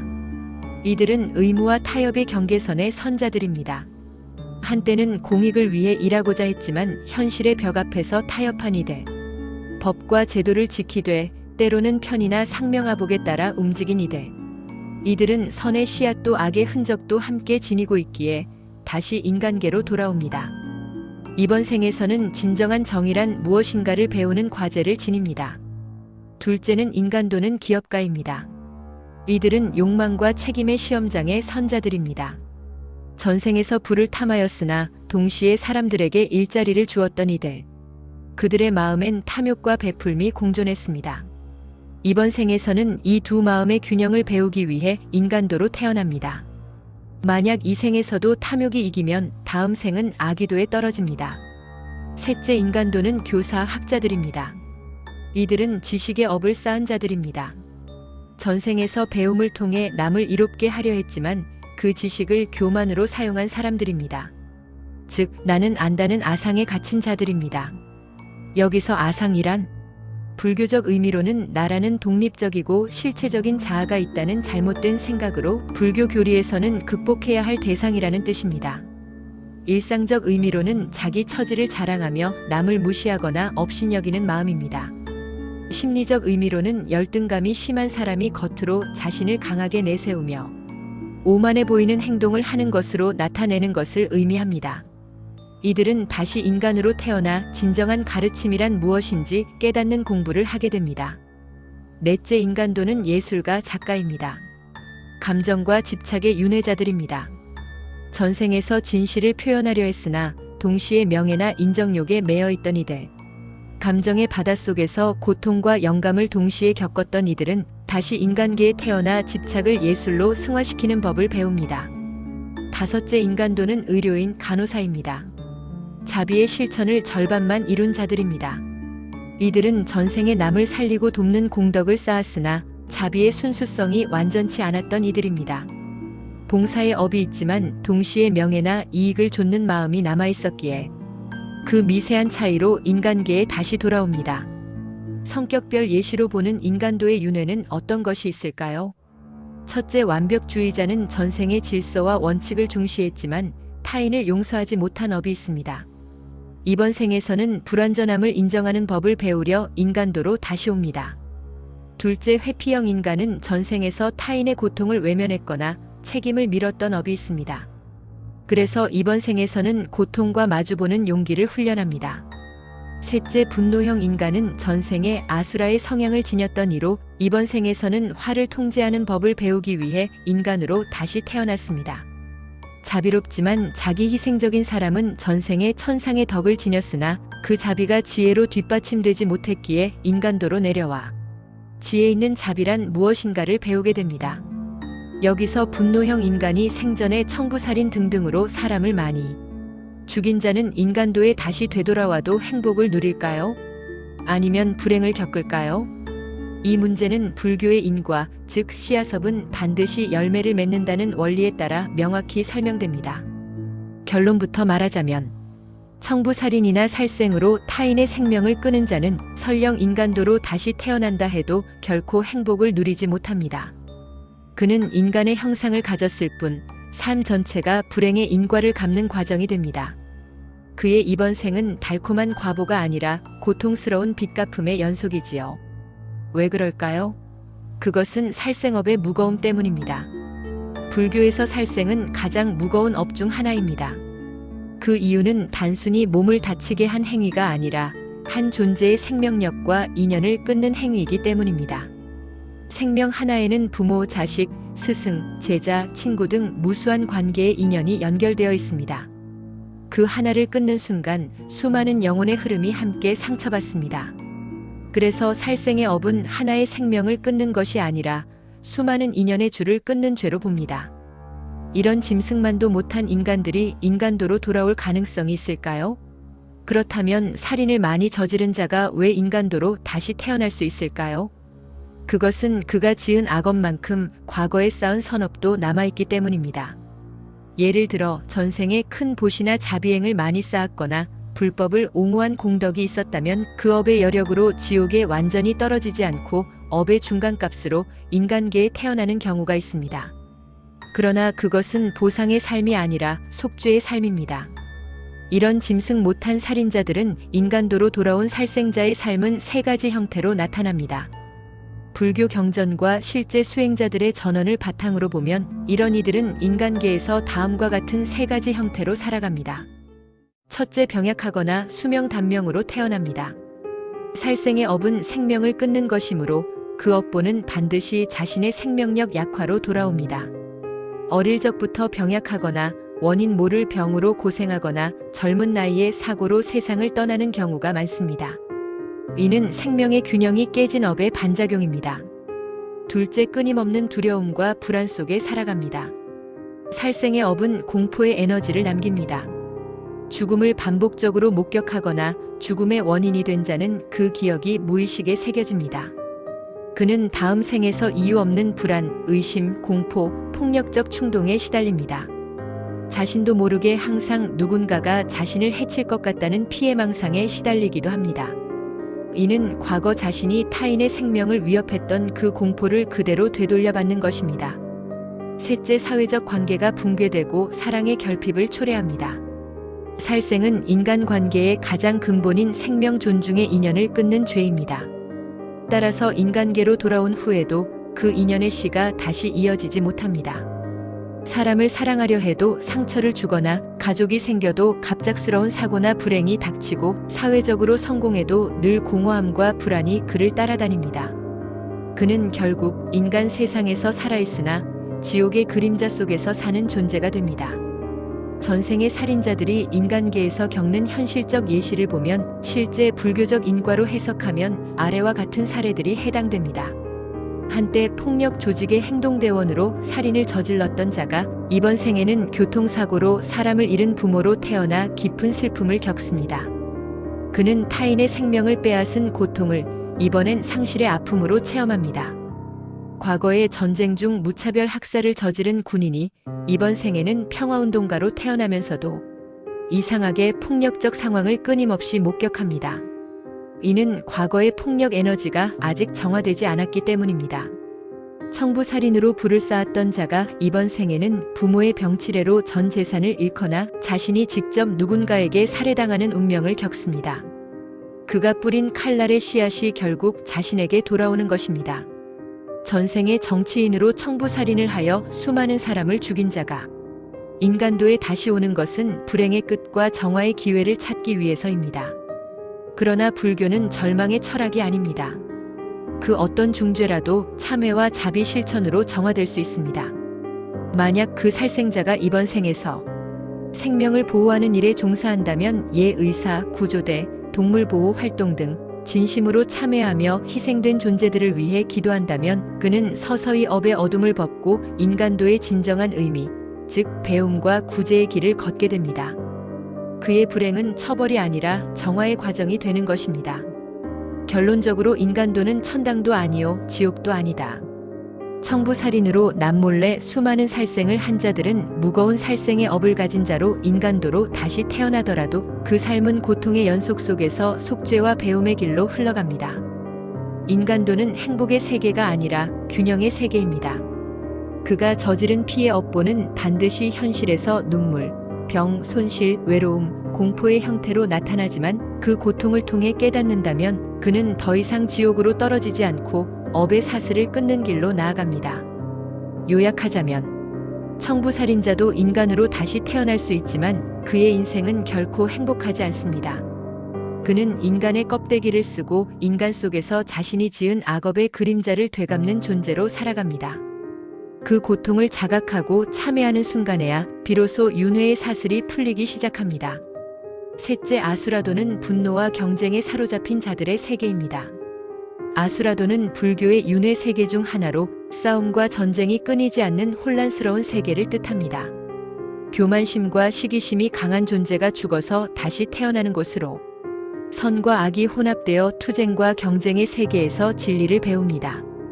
육도윤회에서 아수라도는 인간보다 힘이 세고 천상보다 욕망이 큰 존재들이 사는 세계입니다. 이들은 정의를 내세우지만 그 속에는 분노, 질투, 경쟁심, 복수심이 불타고 있습니다. 그래서 불교에서는 아수라를 화의 중생, 싸움의 신이라 부릅니다. 아수라들은 원래 천계에 있었으나 질투와 분노로 신들과 싸움을 일으켜 추방된 존재입니다. 즉, 겉으로는 정의롭고 강하지만 속으로는 불안과 분노에 사로잡힌 자들이 바로 아수라입니다. 그들이 다시 인간계에서 태어나면 사회의 지도층군인 경쟁적 사업가 등으로 드러나기도 합니다. 아수라도에 떨어지는 기본 조건은 무엇일까요? 아수라계에 태어나는 사람들은 다음과 같은 업을 가지고 있습니다. 남을 이기려는 경쟁심과 자만심, 자신이 옳다고 믿으며 남을 비난하는 독선, 권력과 명예를 위해 타인을 이용한 조종과 교만, 정의를 명분으로 내세운 분노의 폭력, 타인의 성공을 시기하여 끌어내리려는 질투의 업. 이들은 선행도 하지만 그 선행이 진정한 자비심이 아니라 승리욕에서 나온 것이기 때문에 공덕이 천상으로 이어지지 못하고 아수라계로 떨어집니다. 직업별로 본 아수라형 업보는 어떤 것이 있을까요? 첫째, 정치인입니다. 이들은 권력을 정의로 착각한 자들입니다. 국민을 위해 싸운다고 외치지만 실상은 자신의 권력과 이익을 지키기 위한 전쟁을 벌인 자들입니다. 정적을 무너뜨리기 위해 음모를 꾸미고 상대의 약점을 파헤치며 정의의 탈을 쓴 채 분노와 경쟁으로 정치를 하는 사람들이 전형적인 아수라의 모습입니다. 이들은 생전에는 권력을 얻을 수 있으나 죽은 뒤에는 끝없는 싸움의 세계로 떨어집니다. 둘째는 군인, 경찰, 조직폭력배 등등 싸움을 업으로 삼은 자들입니다. 국가나 명분을 내세우며 사람을 억압하거나 폭력을 정당화한 자. 전쟁을 통해 많은 생명을 앗아가고도 그 죄를 느끼지 않는 자. 그들은 분노와 피의 업을 쌓았기에 죽은 뒤에는 칼날이 서로 부딪히는 아수라의 전장으로 떨어집니다. 그곳에서는 끝없는 전쟁이 이어지고 누구도 승리하지 못합니다. 셋째는 기업가, 재벌입니다. 이들은 승부와 질투의 불길 속의 산자들입니다.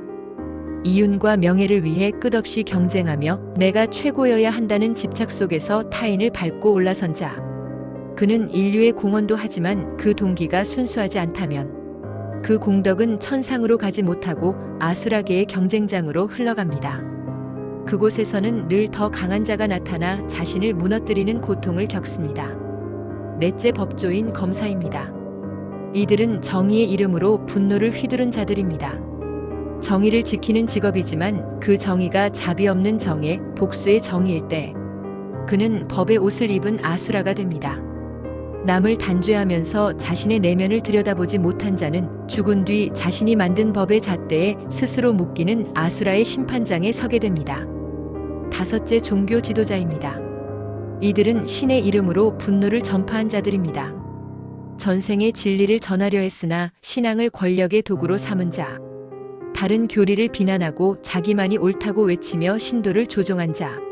그의 마음속 자비는 사라지고 남은 것은 오직 교만한 분노뿐입니다. 그는 죽은 뒤 자신의 신념이 불로 변해 자신을 태우는 아수라계로 떨어집니다. 다음은 성격별로 본 아수라의 인간형들입니다. 분노형 인간은 작은 일에도 폭발하며 감정을 통제하지 못합니다. 늘 내가 옳다는 생각에 사로잡혀 있습니다. 질투형 인간은 남의 성공을 축하하지 못하고 속으로 끊임없이 비교합니다. 결국 자신이 불행해집니다. 경쟁형 인간은 쉬지 않고 싸우며 이기는 것만이 삶의 의미입니다. 이들은 생전에도 늘 불안과 피로 속에서 삽니다. 독선형 인간은 자기 생각이 절대적이라 믿으며 타인을 얕잡아 봅니다. 권력을 쥐면 폭군이 되고 권력을 잃으면 피해자로 변합니다. 이런 사람들은 생전에는 강해 보이지만 그 영혼은 늘 불안하고 외롭습니다. 왜냐하면 자비가 없는 힘은 언제나 자신을 파괴하기 때문입니다. 아수라의 과보는 승리 없는 전쟁입니다. 여기서 과보란 내가 지은 업의 씨앗이 자라 열매로 되돌아오는 것, 즉 행위의 결과가 반드시 자신에게 돌아오는 응보를 뜻하는 말입니다. 아수라계의 존재들은 천상보다 아름다운 궁전을 가졌지만 그 마음은 항상 분노로 끓고 있습니다. 자신보다 조금 더 빛나는 천신을 질투하고 끝없이 싸우며 싸움이 끝나면 다시 싸움을 준비합니다. 즉 영원한 경쟁과 불만의 세계입니다. 그곳에서는 승자가 없고 모든 전쟁이 미완성으로 끝납니다. 그들은 싸우는 이유조차 잊은 채 이기지 않으면 존재할 수 없다는 환상 속에 살게 됩니다. 인간계에서의 아수라형 인생은 어떨까요? 이런 사람들은 인간으로 태어나도 고통에서 벗어나지 못합니다. 그들의 삶은 성공과 패배, 사랑과 증오, 분노와 후회의 끝없는 롤러코스터입니다. 잠시의 승리 후에는 늘 더 큰 불안이 따릅니다. 이것이 바로 아수라의 인생 패턴입니다. 싸움 없이는 존재하지 못하는 삶입니다. 결론적으로 아수라의 구제는 자비를 깨닫는 순간입니다. 부처님께서는 말씀하셨습니다. 분노는 칼보다 날카롭고 질투는 독보다 깊다. 그러나 그 마음을 돌이켜 자비로 바꾸면 아수라도 곧 천상이 된다. 즉, 아수라계의 중생도 자비심을 깨닫는 순간 해탈의 길이 열립니다. 분노를 내려놓고 경쟁 대신 연민을 배우는 것. 그것이 바로 인간계에서 아수라의 업을 끊는 첫걸음입니다. 요약하자면, 아수라도는 정의의 탈을 쓴 분노와 질투의 세계이며 그곳으로 가는 자는 생전에 타인을 밟고 올라서며 분노를 정당화하고 질투를 에너지로 삼은 사람들입니다. 그들의 영혼은 강하지만 불안하며 죽어서도 끝없는 전쟁 속에 스스로를 태웁니다. 그러나 분노의 불길을 자비로 바꾸는 순간 그 불은 자신을 비추는 광명이 됩니다. 이 모든 길은 외부의 신적 심판이 아니라 자기 자신의 행위가 만들어낸 결과입니다. 즉, 윤회의 지도는 스스로의 손으로 그리는 것이다. 18 바르도의 교훈은 단순한 내세 신앙이 아니라 현재의 순간이 곧 다음 생의 씨앗이다라는 윤리적 자각을 일깨웁니다. 죽은 뒤에만 윤회가 일어나는 것이 아니라 지금 이 순간의 마음과 행위가 즉시 새로운 세계를 열고 닫는다는 것이지요.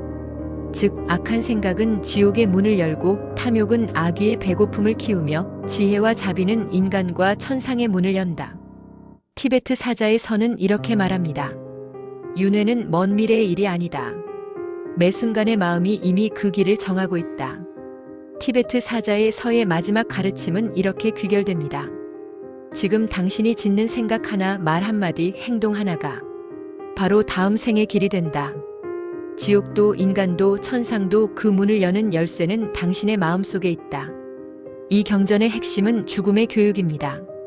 죽음을 이해하는 사람만이 진짜 삶을 알 수 있다. 티베트 사자의 선은 단순히 죽은 자를 위한 책이 아니라 살아있는 우리 모두를 위한 깨달음의 지침서입니다. 본래의 마음, 즉 광명을 알아보면 우리는 죽음 이후에도 자유로울 수 있습니다. 그것이 바로 해탈, 해방, 석방, 리버레이션의 길입니다.